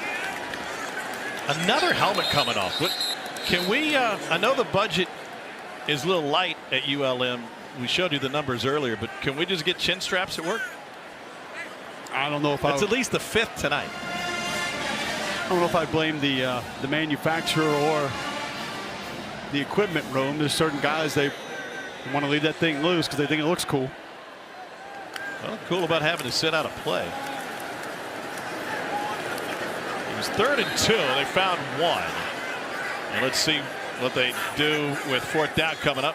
They'll keep the offense on the field. They already converted 1. And they're going to get a little bit bigger with William Sanders entering for an extra O-lineman. Be careful here because Sanders was coming flat across the line of scrimmage on that split zone action. So you'll run kind of zone to the right. He'll come flat across the line of scrimmage to the left. And if you're not careful and you're at the bottom of your screen, you get a little too far upfield. Look at him. He's out split wide here. How beautiful is this?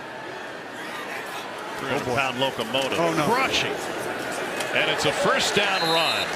Oh, jeez. It's a page out of the Harbaugh playbook. We saw Harbaugh do this at Michigan a couple of times. You put a big offensive lineman, then Penn State started doing it. You get some decleaters this way, but you get big 70. Look how pretty that is, Tom. I'm glad you circled that because I wouldn't have been able to find it. 330 is tough to find in the slot, and you just don't want any of that one. I'll tell you, though, I will give Dylan Howell credit. He faced it up and took it on.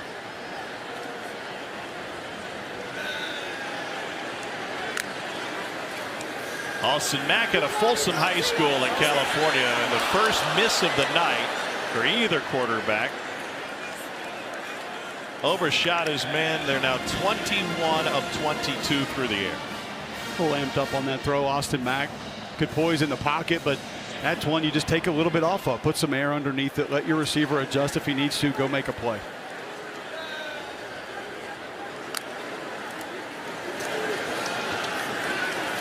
Off tackle, Daniel Hill.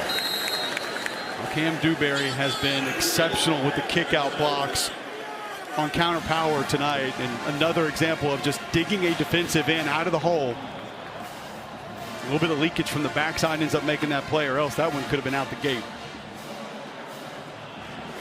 Daniel Hill, Tom, 6'1", 244. He is a 750-pound squatter. The lower body, Saquon-esque. On 3rd and 6. Able to swing it out. And it's dropped. First opportunity for Pritchett tonight.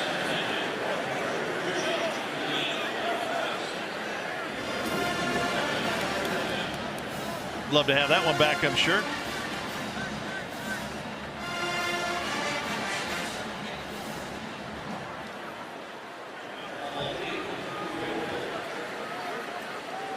So the first field goal attempt is the first drive that doesn't end in 6 for Bama.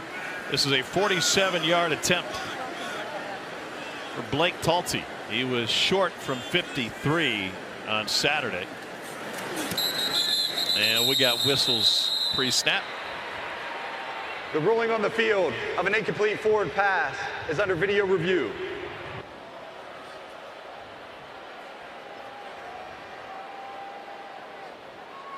Just when the Warhawks thought they had to stop. Did he catch this? Yeah.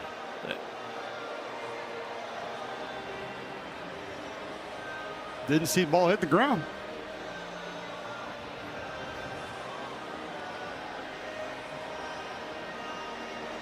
I didn't see much of a protest from Pritchett when it was ruled incomplete. Or any. Mitch may have some words right there. He's like, buddy, you caught that. Thanks. Stake my claim. He did tell his teammate, though, they caught that football.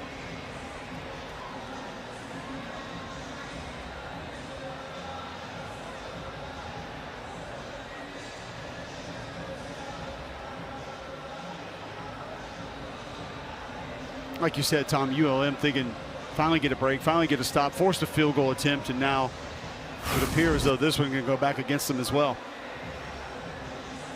And now they'll go back and see exactly where he stepped out of bounds. He advanced inside the 30. And looks like, I think the other question is, where's the whistle? It looked like it was about at the 27. They need to get down to the 23 for the first down. Well, the start for Ty Simpson, going 17 for 17. The most completions without an incompletion in a game in SEC history. And for all of FBS, he's the third FBS player to go 17 for 17 or better in a game in the last 30 seasons. Zach Wilson did it against Western Michigan, an 18 for 18 performance for BYU, and Garrett Schrader at Syracuse did it against Wagner in 22, going 17 for 17. Garrett Schrader, the helicopter man at Mississippi State. Yep. So no SEC quarterback has gone 17 for 17. Not even Jordan After Rogers. video review, the ruling is a completed catch. The ball will be placed at the 28-yard line. It's 4th down. Assuming Simpson is done for the night, what message was he able to send with his performance tonight? I think confidence and quick decision making, the ability to execute plays that they're drawn up with urgency. I think there was a little bit of pause in a couple of his throws, a couple of his drops last week. He would admit that. A couple of times ball could have gotten out a little bit faster. Maybe a couple of times he saw the protection a little bit more quickly than he needed to. He was decisive tonight. They had him on the run. They had him carry the football, had him push the football down the field, play action, turning his back to the defense, asked him to do a lot of different things. And it felt like this coaching staff got maybe exactly what they wanted, Tom, and that was a little bit more out of Ty Simpson. 46-yard attempt now for Talty after the review and the spot.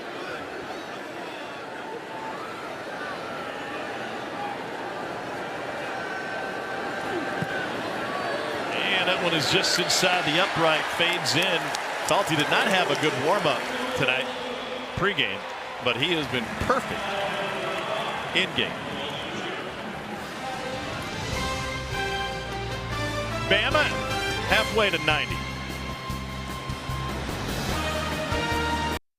Kalen DeBoer knew what this job was. He knew he'd have to walk past statues of Bear Bryant and Nick Saban to go to work every day. Now the eyes of the Bear, the GOAT, and everyone else in the Yellowhammer State are upon him. And if he can turn this around, he will have truly earned his place among them. Cole, a couple of years ago, we were here for Bama's opener. Then we went. I went to Yankee Stadium for a game on that Labor Day Monday. And I was talking with Aaron Boone about how Nick Saban had to motivate a little bit differently than he did, and vice versa. Aaron Boone can't grab Giancarlo Stanton by the buttons and scream at him like Saban could if a guy wasn't. He wouldn't be in the lineup anyway. Probably wouldn't be. And Aaron Boone had a term that he used that day, and he's repeated, and he said the pinstripes are heavy. meaning the pressure to win the last game of the season when you're the manager of the New York Yankees is unmatched by most, except right here in Tuscaloosa. It's the only game in town. Let's get to the studio checking with Dari.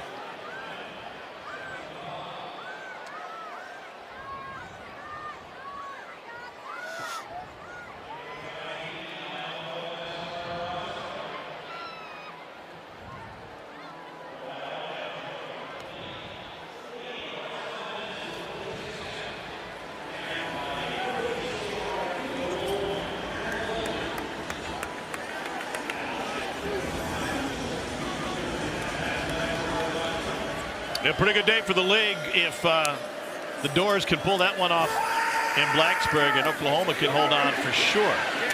But going back to the comp between the Yankees and Alabama football, houndstooth is heavy. Like the expectations here are unlike anywhere else in sports.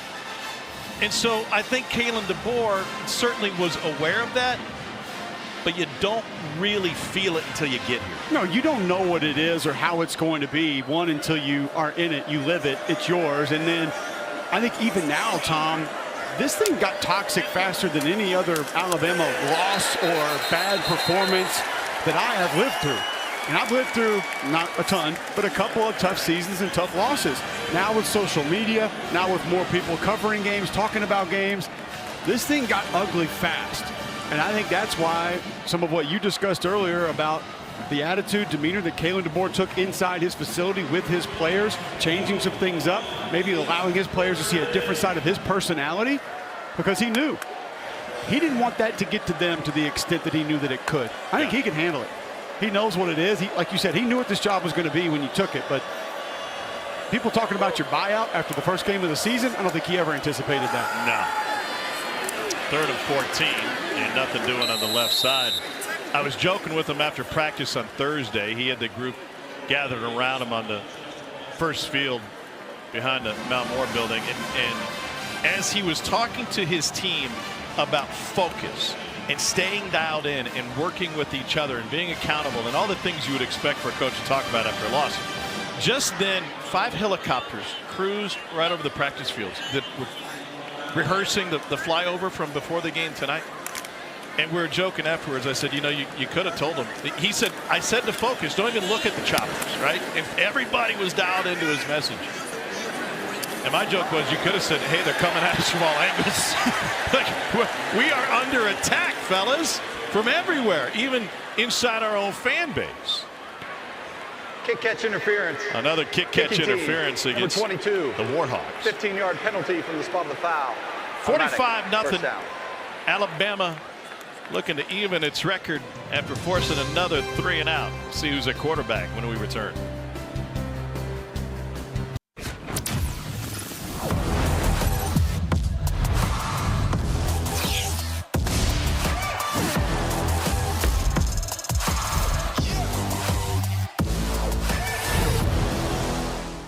You can access the app right now, and maybe Ty Simpson's dad is doing that because his UT Martin team is on the road at Texas El Paso tonight, and they got a weather delay at the Sun Bowl in Utah. So dial up the iPad, check in on little boy, and boy, he's doing pretty well.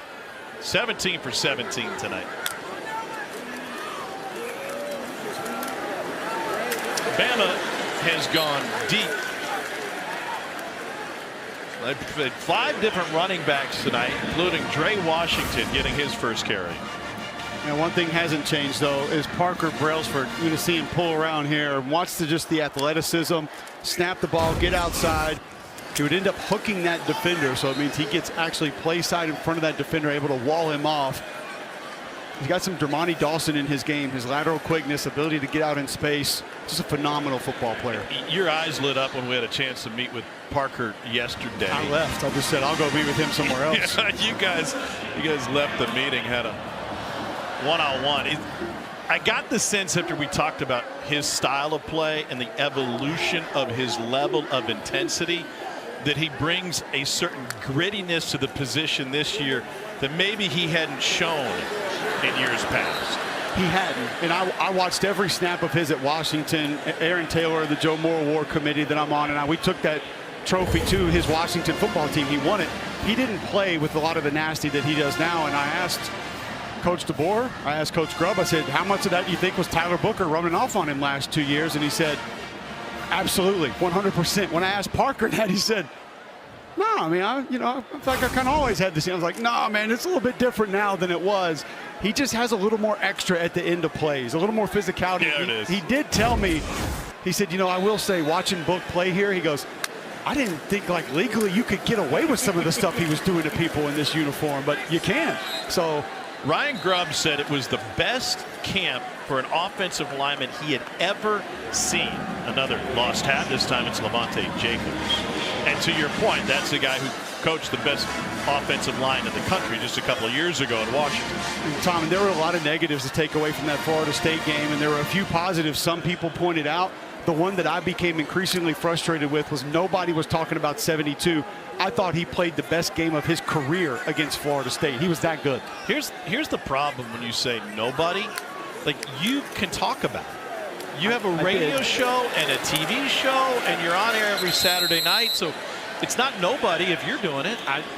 Kind of is, but that's all right. I appreciate your support, but I did talk about it, and I tried to tell people that this young man was sitting down on nose guards one-on-one, a zero nose, and he would just sit on them in pass protection. He was getting out in space, picking up linebackers. The combo blocks were devastating at the point of attack. It was unfortunate the offense couldn't be more successful behind that, but he played exceptional football. And Ryan Grubb said, you know what, you're probably right. That was probably the best football game he's ever played.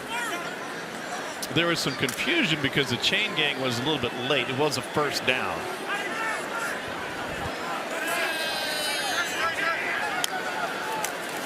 Austin Mack getting some valuable reps. And to follow that up, Tom, the cool part about having that conversation with Grubb and DeBoer was sort of where it went next. And it was, yes, Parker Brailsford took some of that from Tyler Booker, and now they're seeing some of Parker Brailsford rub off on the other offensive linemen, specifically Caden Proctor, who's needed a little extra oomph, hasn't been through the last 2 spring practices. Look at this, a catch and run for Cole Adams. Great play by Adams. Coming off play action again, Austin Mack, just nice quick delivery, accurate. Ryan Grubb moving the pieces around to be able to find uncovered receivers. Hand off to A.K. Deere, and he takes it inside the 5.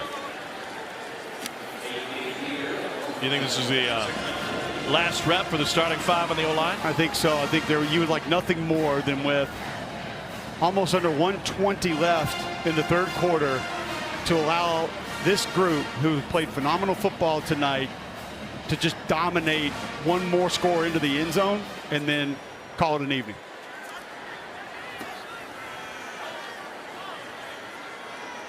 Second and goal. Toss. And maybe a yard for Dre Washington. Bama's rolled 5 different running backs in tonight. And they like a lot of these young men too. Dre Washington, I watched his Raging Cajun film and kind of started wondering why. I know the whole portal rankings and this and that. Why he's the best this in the portal. How do we even know? A lot of the guys in the portal have never played. You're just basing it on their recruiting stars. I didn't feel like he was getting any discussion really. And you watch him get into the open field. He could run away from people. He could run people over. I thought he was a very valuable get for Kalen DeBoer. Mack pulls it back, shot to the end zone, and a touchdown for Josh Cuevas. Second of the year for the Bama tight end.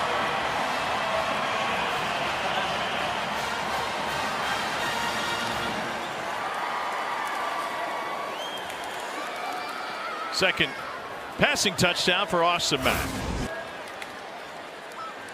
This pull protection that Alabama just ran off the play action there did not work well against Florida State. That ball actually tipped a little bit at the line, but almost like a little jump hook there from Austin Mack. You see the height that he provides in the pocket. And a line drive point after. 52-0. Let's take a look at Fansville, brought to you by Dr. Pepper. Excitement and expectation may have changed over to trepidation, but you wouldn't know it outside the stadium. They're fired up for this one. Even the AOPI dads were ready to rock and roll.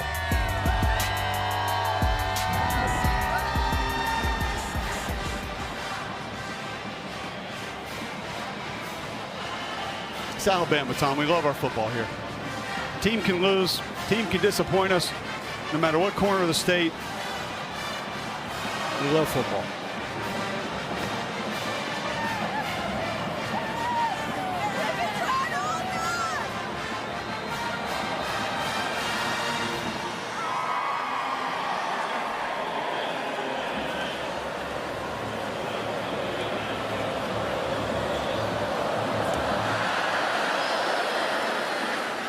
Short kick, and a fair catch taken at the 10. I don't think we've seen a traditional kickoff all night. No, we haven't. From either team.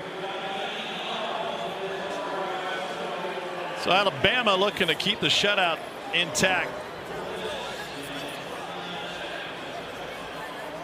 Kane Womack's team has done a great job. He was talking about the Florida State game, and he said that nobody knows Gus Malzahn's stuff better than me. His dad was on Gus's staff. His dad down on the field pregame and around this program every day. Longtime coordinator in the SEC. It's a matter of execution for the most part. Hello. Bray Hubbard and company. When you mentioned chips on shoulders, Tom, you know that young man is someone who came into this game with a little something to prove. This is Caught a lot of criticism in the last 7 days. To the fourth we go. Alabama up 52-0.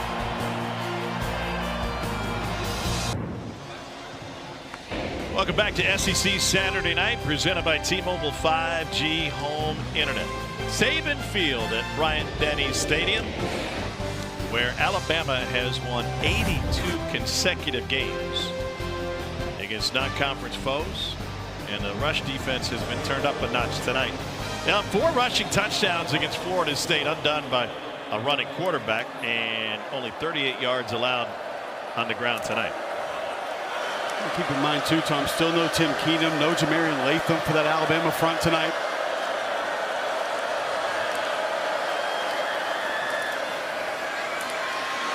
There's that stretch play, and Braylon McReynolds is able to find about 10 yards. That'll set up 3rd and short. They're down 2 coming up.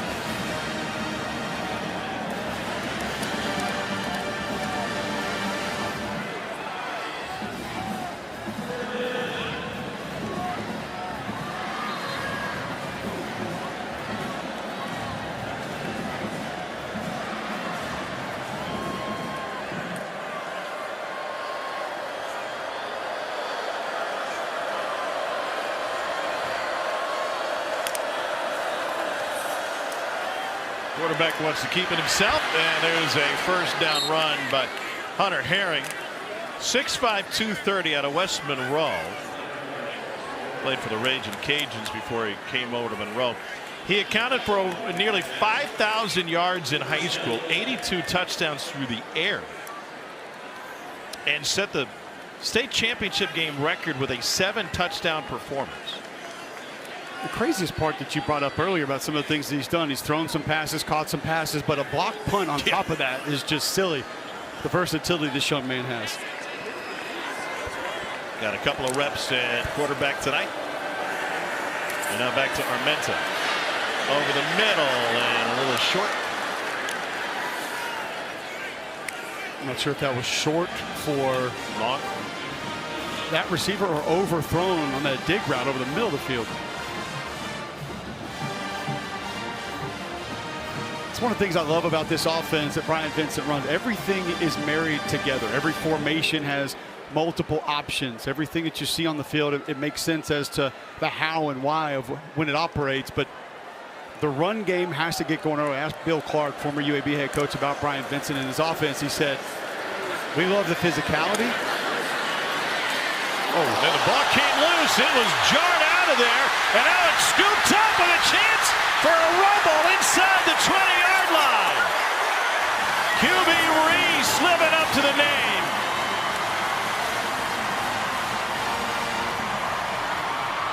Second takeaway tonight for Alabama.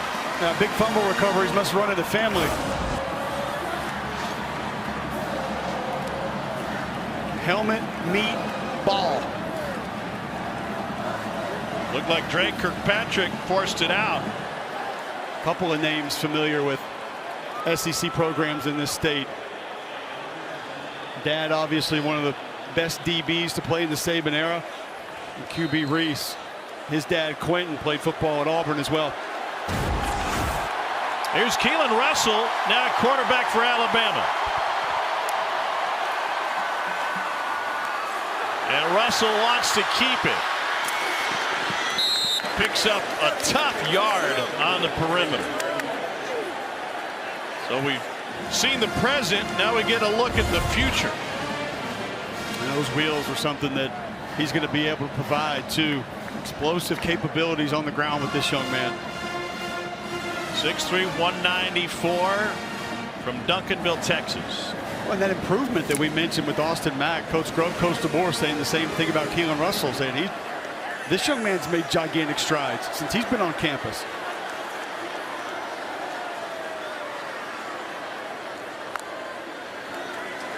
Russell to throw, and just a hair high. And I thought one of the interesting parts, whether it was talking about Russell or Mack, it was the idea that if you're a backup quarterback, you have so much room to grow, and you are unencumbered by the pressure of the position.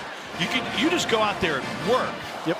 Nobody's posting about you. Nobody's on your back in terms of what you did or didn't do in the game before. Well, a lot of times your mistakes are made over on scout team. Your mistakes are made with the third or the fourth team. They're not noticed by near as many people at practice even. Russell, unanimous 5-star recruit coming out of high school. Stutter steps and delivers on time to Cole Adams. He's in. 3 different quarterbacks have thrown a touchdown for Alabama tonight.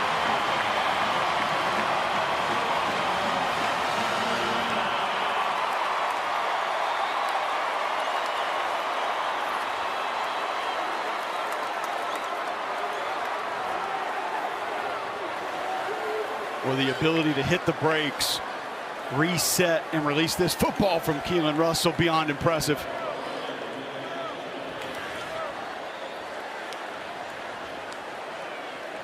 Peter Notaro is handling the kicking duties now since he got into the 50s. And 59-0 lead. Who's behind door number 3 for Kalen DeBoer's quarterbacks? It's Keelan Russell, and a fantastic freshman cashes in on his first drive for Alabama.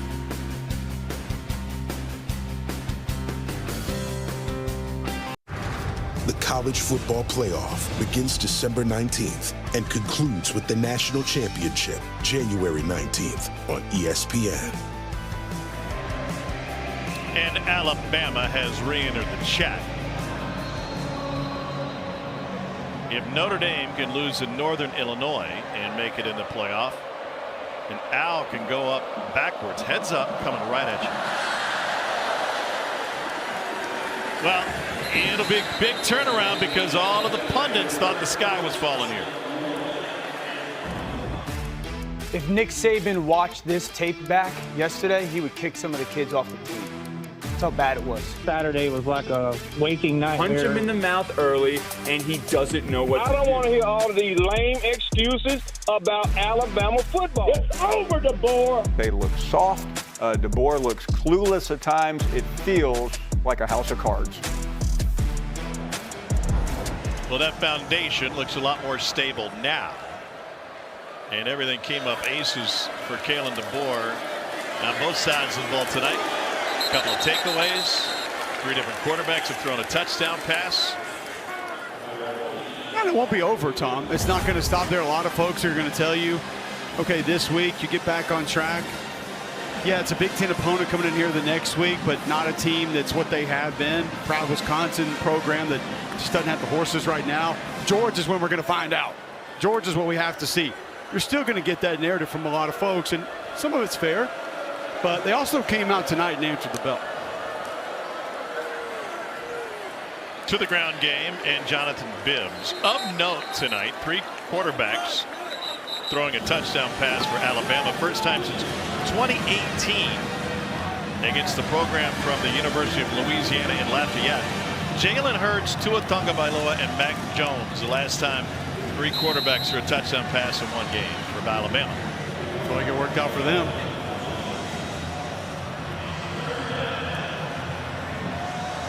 They're down 4.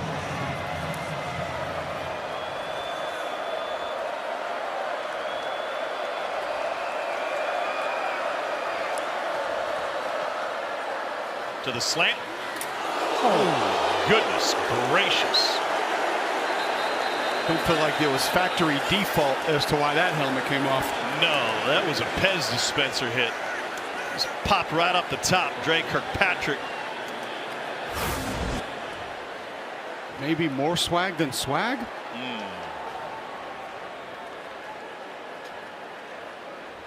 I don't think Dad did that too often. Just surprised they're not looking at this for targeting. The previous play is under video review for potential targeting. That would cost them the first half against Wisconsin if it's upheld.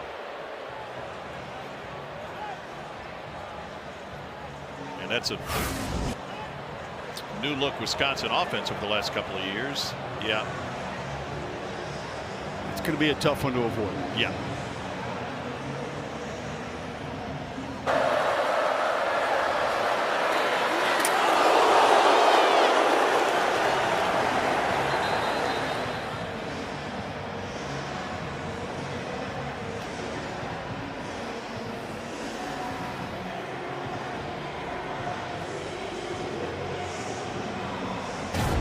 Tyler Griffin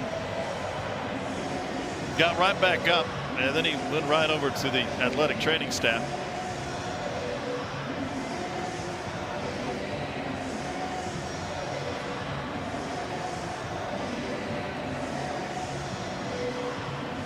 Spent a couple of years playing for UCF. Had a touchdown last week against St. Francis.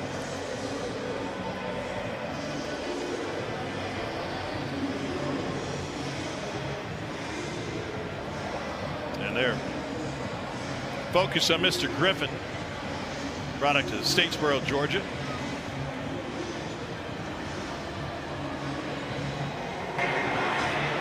After video review, personal foul, targeting, defense number 21, 15-yard penalty, automatic first down. Number 21 has been disqualified from the game.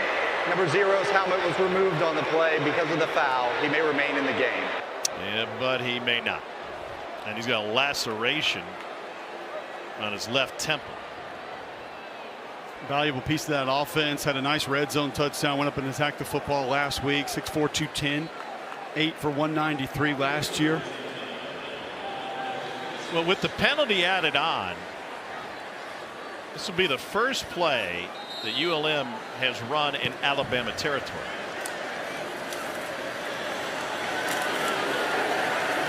And a physical run. Ford, there's a lot of promise to Sean Ford. Big recruit for ULM.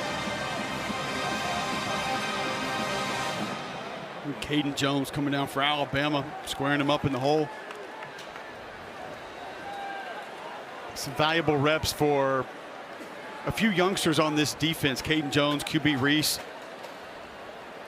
Kane Womack speaking very highly of a couple of these younger linebackers. They're going to need them later in the year too, Tom. Linebacker depth is something that is a real concern on this Alabama roster. You get through the grind of this schedule, they're going to need to get you some reps later in the year. 2nd and 9, Herring enters at quarterback, and that was doomed from the beginning. Zach Palmer Smith had nowhere to go. And Yanze Pierre right in his face.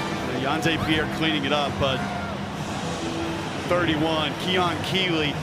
These are two athletic dynamos on this defense that this staff is just kind of waiting to get it all figured out because of what they feel like they can add to this front. A lot of explosive capability with those two.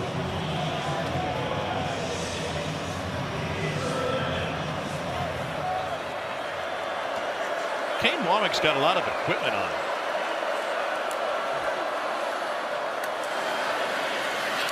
They go to the ground game on 3rd and long. Looks like some of those women walking in my neighborhood with the weighted vests.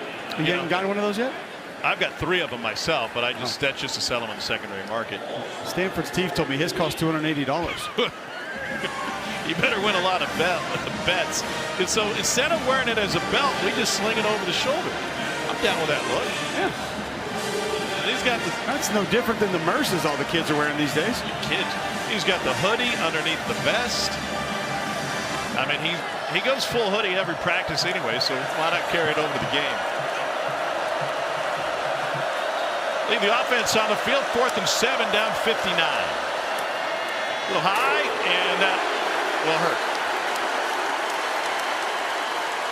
Herring has taken a few snaps at quarterback. Now he gets his first catch at receiver. 8:52 remaining. Warhawks need to get the ball back to have a chance.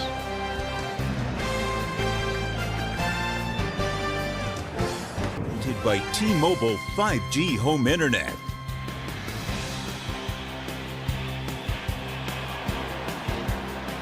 Let's take a look at the headlines around the Southeastern Conference today. Arch Manning threw for 295 and 4 touchdowns against 1 pick. Texas blew away San Jose State, got it going in the second quarter. Ole Miss went on the road, a hard-fought win against Kentucky.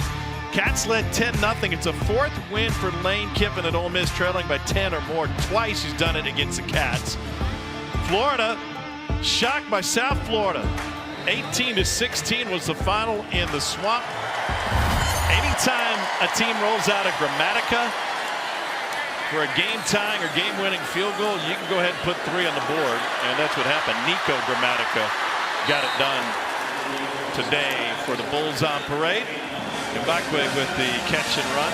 And that's a huge win for Golish, who's now got 2 wins against top 25 opponents as an unranked team this season. And that's the thing, Tom. It's still a surprise, but Alex Golish brought that offense back. He brought Bryson Brown back as his quarterback. He had the most of his front 7 back. His offensive line was mainly intact. They were going to have a good football team. They proved that because Boise looked pretty good. And that wasn't a fluke that they got Boise a week ago the way that they did. South Florida, they might have a squad. Pritchett motions to the left side. USF goes to Miami next. Hard-fought yards late in this game. Jalen Mbakwe getting a touch.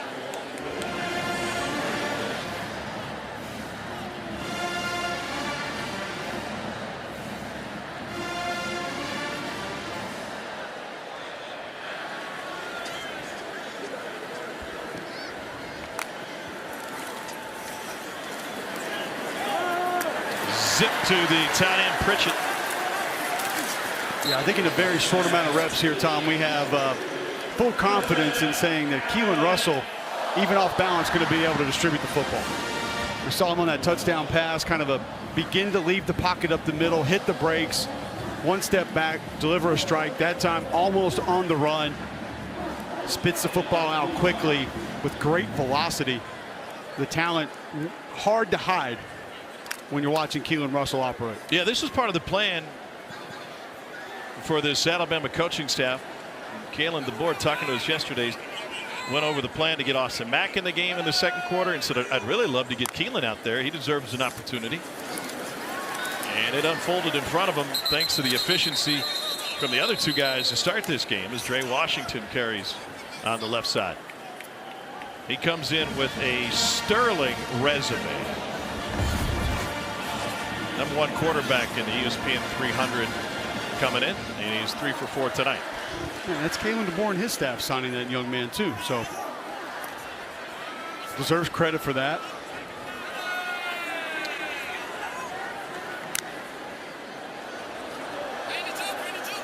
It sure was interesting hearing a lot of the chat around this Alabama program from an NIL perspective and whether or not they were behind.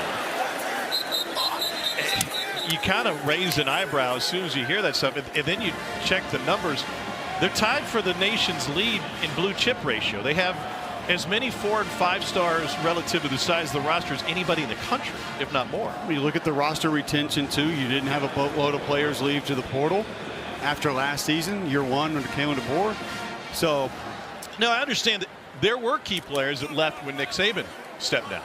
And maybe that's part of it where you say, gosh, if we could have kept the Caleb Downs, we could have kept a quarterback. But I think the quarterbacks have proven. Quarterback, I think, is going to be in good hands, yeah.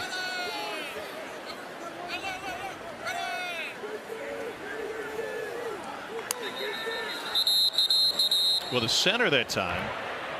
Delay of game. Offense. 5-yard penalty. Cole, it looked like Joseph Ionata was trying to help out Keelan Russell, get him to snap prior the ball. to the play clock expiring. Yeah, kind of waving the hand back behind him, and this is where first charge. Some of the details of the operation become a little bit iffy because Keelan Russell hasn't had a lot of live reps. So you forget the speed of it, you forget some of the operation of it, and it can hit quickly. Coming down to the wire in Tuscaloosa.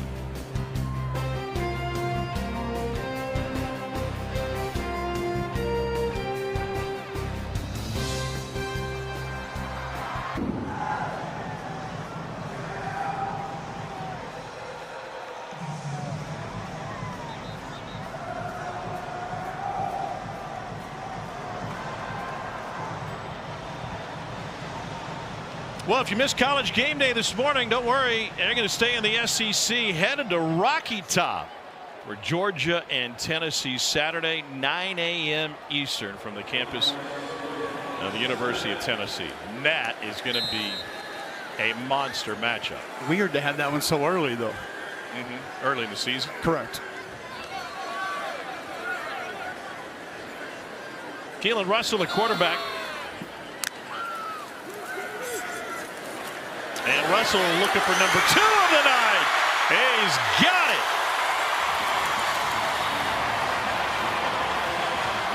Touchdown strike to MJ Cherwin.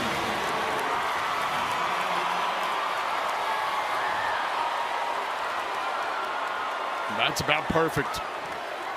And gets to the back of his drop through the progressions, understands where he wants to deliver the football. Bam, right on the money. Just a beautiful throw from Keelan Russell.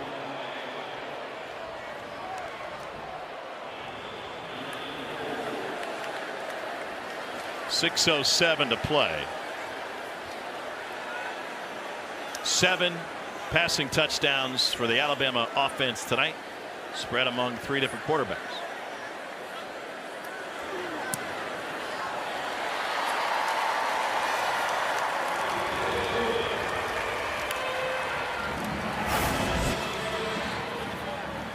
Keelan Russell understands where this one's going.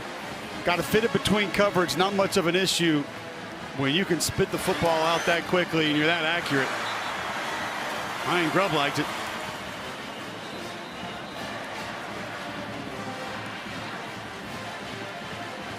Mentioned that this coaching staff had a little chip on their shoulder. I think this game feels like for those guys. It's got to feel good. And as you stated earlier in the broadcast, Tom, we talked to that staff and they said, listen, there was nothing from that Florida State team that we didn't work on, that we didn't see. Nothing really took us by surprise. And players admitted that also. Ty Simpson, Deontay Lawson shared that with us, echoed those sentiments. So to be able to come out tonight and prove that could have been a one-off, I think has to feel pretty good for this staff. Well, Alabama had its largest drop in the AP top 25, falling all the way down to the 20s. Here's how the top 10 fared. Notre Dame, the only one didn't get a win because we got a week off. South Carolina leading South Carolina State 17-3, but otherwise some romps. At least Troy got to double digits. Did Grambling win the Battle of the Band? That's the question. Mickey Andrews talking about. What a difference a week makes, huh? I mean, after the slate we had last week in college football. Hello. Goodness gracious. You know, a lot of people ask me about Alabama football. We have a chance to come over in years past, watch a Nick Saban practice, and I said, you know, I always tell them the same anecdote. When what makes this program stand out is that everybody is invested, and it really hit home under Nick Saban because you're playing for national titles every year. And I said the first string guys are playing for the league, and most of the second string guys are freshmen, and they're next up. And then even the guys in the scout team, if they're never going to play, they're playing to wear that ring for the rest of their life when they come to Bryant-Denny Stadium, and to wear that letter jacket. And everybody is invested, and that's why the level of focus, I thought, is always so incredibly dialed in, no matter who was wearing the uniform. And I think we're seeing that tonight late in this game from the guys who are third, fourth string, for getting an opportunity to go out there and show some pride in the game. When you hear the word standard, that's what it is. I think that's ultimately what you're defining there when you're making those reference points. And these young men work just as hard as everybody else. They're on the practice field. They're getting the reps. And a lot of times they're the ones getting beat up on by the first team offense. Now they get to get some real reps out here in front of an awesome home crowd and an awesome environment at Saban Field, at Bryant-Denny Stadium, wearing the crimson and white. You know, Ty Simpson talked about that, and he said, I was out here running the scout team every day going against Brian Branch and Will Anderson. Like, that made me better to go against those guys every single day. Yeah, pocket probably broke down quickly. Uh-huh. That's what Nick Saban just fed into this program over and over. Competition, it fueled it. And that's why Kalen DeBoer's made a few of the decisions that he has made tonight. Wants to see more of that competition continue. Near holding and a lob out of bounds. I think there may be still some misunderstanding about what Kalen DeBoer and Ryan Grubb were accomplishing when they found playing time in the second quarter for Austin Mack today. Can you just go over that one more time for the people in the back row? I think first off, they've done it before. This has been something that they have leaned on in the past. They've done it with other quarterbacks at other places, and they felt like deep down inside they could get a little bit more out of Ty Simpson. 1, 2, Austin Mack deserved it. And they believe when players are having success in practice, practicing the right way, improving, that they should get those opportunities to play in games. And I think the biggest difference, of course you're going to play your backup quarterback at some point in a game that ends up in the neighborhood of 66-0. But the idea that Mack was going to get an opportunity in the second quarter, and that was communicated to Ty Simpson on Thursday. Here's the game plan. Here's what we're going to do.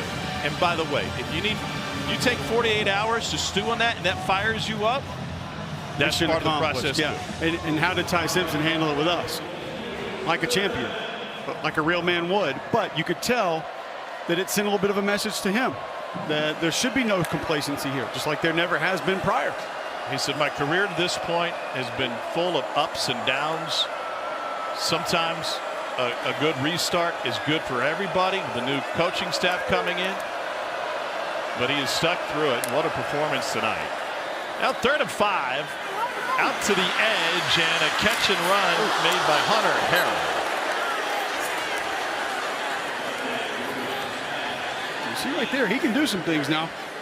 Does not move like he's 6'5", 230. It was funny, you made the Taysom Hill comp with the coaching staff when talking about him, and I'm like, this guy's 2 inches taller and probably 10 pounds heavier. But he moves in a similar fashion. He Swiss Army knife is what Brian Vincent called it. I didn't have hurdles on his resume, though. That's something new. And the Graves going deep, looking for the end zone. It is knocked away. It's Cam Calhoun in on another play as Bama tries to preserve the shutout. Unfortunate there that ball may have been a little bit late because had a step on the way to the end zone. Couldn't come down with it, but 66-0. As you stated, this is probably what, the 4th or 5th play in Alabama territory tonight for the Warhawks? Yeah, 5th. And now it's Landon Graves, who's taken over quarterback, 3rd-year sophomore out of Monroe. 3 attempts last week against St. Francis. He also saw the field against Texas last year, then the #1 team in the country. Ball came loose. Bama's got another takeaway.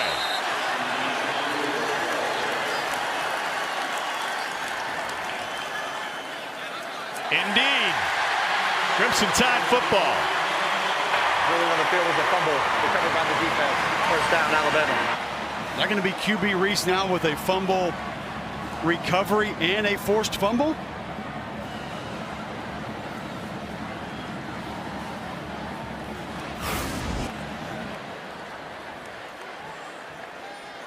Yep. 36 coming in there, popping that thing out. His dad's here in attendance tonight from West End High School. His dad was a top 10 player in the state, top 10 basketball player in the state as well. The athleticism runs in the family. His dad could have been an elite basketball player, came to Auburn as a wide receiver, ends up playing defensive end, made some big time plays. I know he's a proud dad sitting in the stands right now watching his son succeed in an Alabama uniform. And Kane Womack loves it as well. 1st and 10. A.K. Deer trying to break free. By the way, since 1996, Alabama has only had 2 players throw multiple touchdowns in a game 3 times. Jalen Hurts, Tua Tagovailoa did it 3 times, 17 and 18. Our research does not show any instances of 3 players accomplishing it in the last 30 seasons. Ty Simpson 3 touchdowns, Austin Mack 2, Keelan Russell 2. This is 2-minute timeout. Timeout.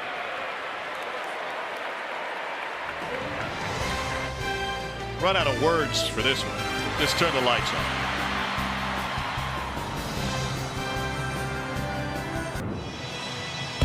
Well, this summarizes the Alabama dominance tonight. Ty Simpson, perfect.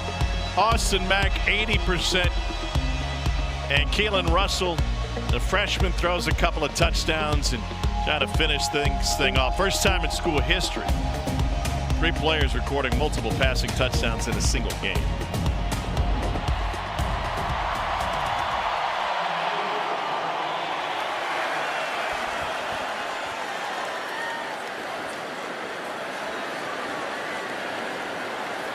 I think Nick Sheridan's going to have a lot to like in the film.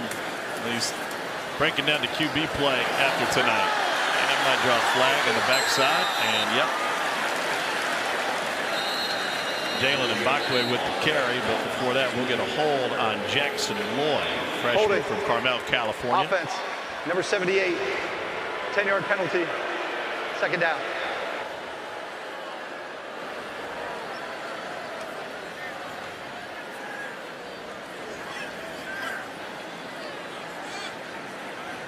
You're a young offensive lineman. You're getting there trying to make a play, trying to make a block. Don't get a ton of opportunities. Sometimes you know you shouldn't let go of the guy. You shouldn't take a shot when he's maybe a little bit in front of you. You're getting in front of the back, but you just want to try to get something done. A.K. Deer again. Well, Wisconsin's coming to town, and it's not your uncle or even your big brother's Wisconsin, what they have been historically offensively. More in line with numbers-wise, how often Kalen DeBoer wants to sling it around and put it in the air. Well, they've gone back to a little bit of what they were traditionally. Jeff Grimes, who's been at Baylor, now the offensive coordinator, getting away from a little bit more of the air raid style offense, and it'll be a lot of stretch play, which you had to prepare for ULM here. So there will be some carryover in prep from this week to next week, specifically on defense. And a break free for A.K. Deer. He's in. Touchdown, Alabama.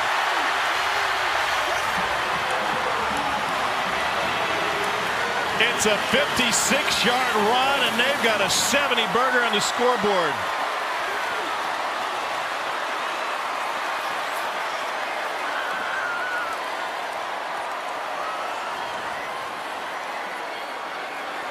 Couple nice pulls there. Big Olas from Finland. We saw William Sanders earlier come in and the jumbo package. He pulls around with a nice kick out block.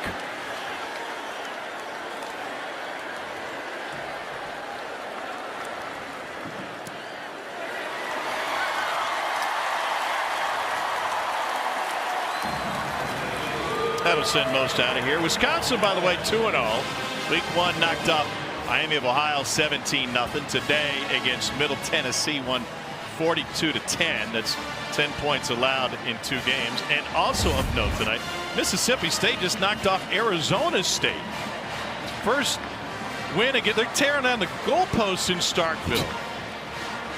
They had an SEC game last year. They needed to celebrate. It's fine. And they hadn't beaten a ranked team as an unranked squad since you were in high school. They're also leaving with the goalpost. It's going to the Vandy junction. vibes there. Yeah. That's a massive win for Jeff Levy, by the way.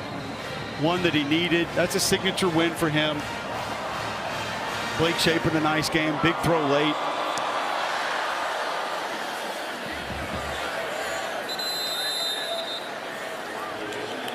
Most significant win in the SEC today came where? Kicking team, number 97. I would go there.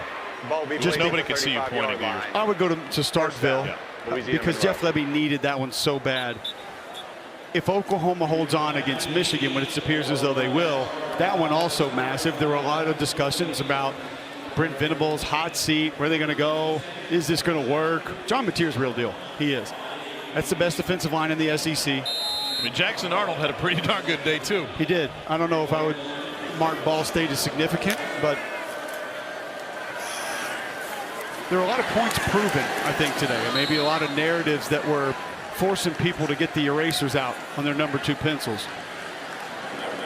Some not so fast, my friends. When's the last time you used a number 2 pencil? My kids use them all the time, actually. It's a little frustrating. Use the big Snoopy ones, the kindergarten pencils? No, we don't have those. Those were great for pencil break back in the day, though. Yeah, they were. Swarming defense for Bama. It almost feels like, Tom, this second and third group of the Alabama defense took this more personal than the first team did tonight. Well, and that's kind of what I was alluding to, like the pride and accountability for everybody wearing a jersey, even if you don't see the field a ton. Here's a chance to prove it. Yeah, this group has brought aggression, penetration, disruption. I mean, they have been. These 2s and 3s for Alabama defense tonight have been impressive to watch. Kalen DeBoer told us that with the leadership in the locker room, he now has a better feel for not just who they're talking to, but how to talk to them.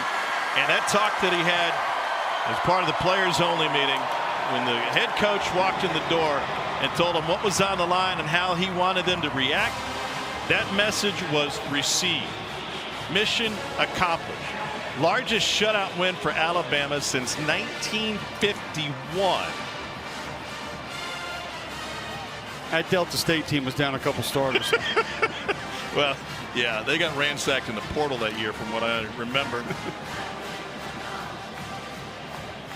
You also think, too, Tom, that some of the leadership going to be coming back for this Alabama team. No Ryan Williams tonight. No Danny Lewis tonight. Tim Keenum's going to get back. No Jamarian Latham tonight. There's more reinforcements coming for Kalen DeBoer's squad as well. Yeah, know this, know that, know him, no problem. Final score tonight, Alabama 73. Louisiana Monroe, nothing. 69 plays for Bama. They averaged 8.5 yards per play. For Cole Kublik, producer Kevin Clark, I'm Tom Hart. Let's get to the studio. Here's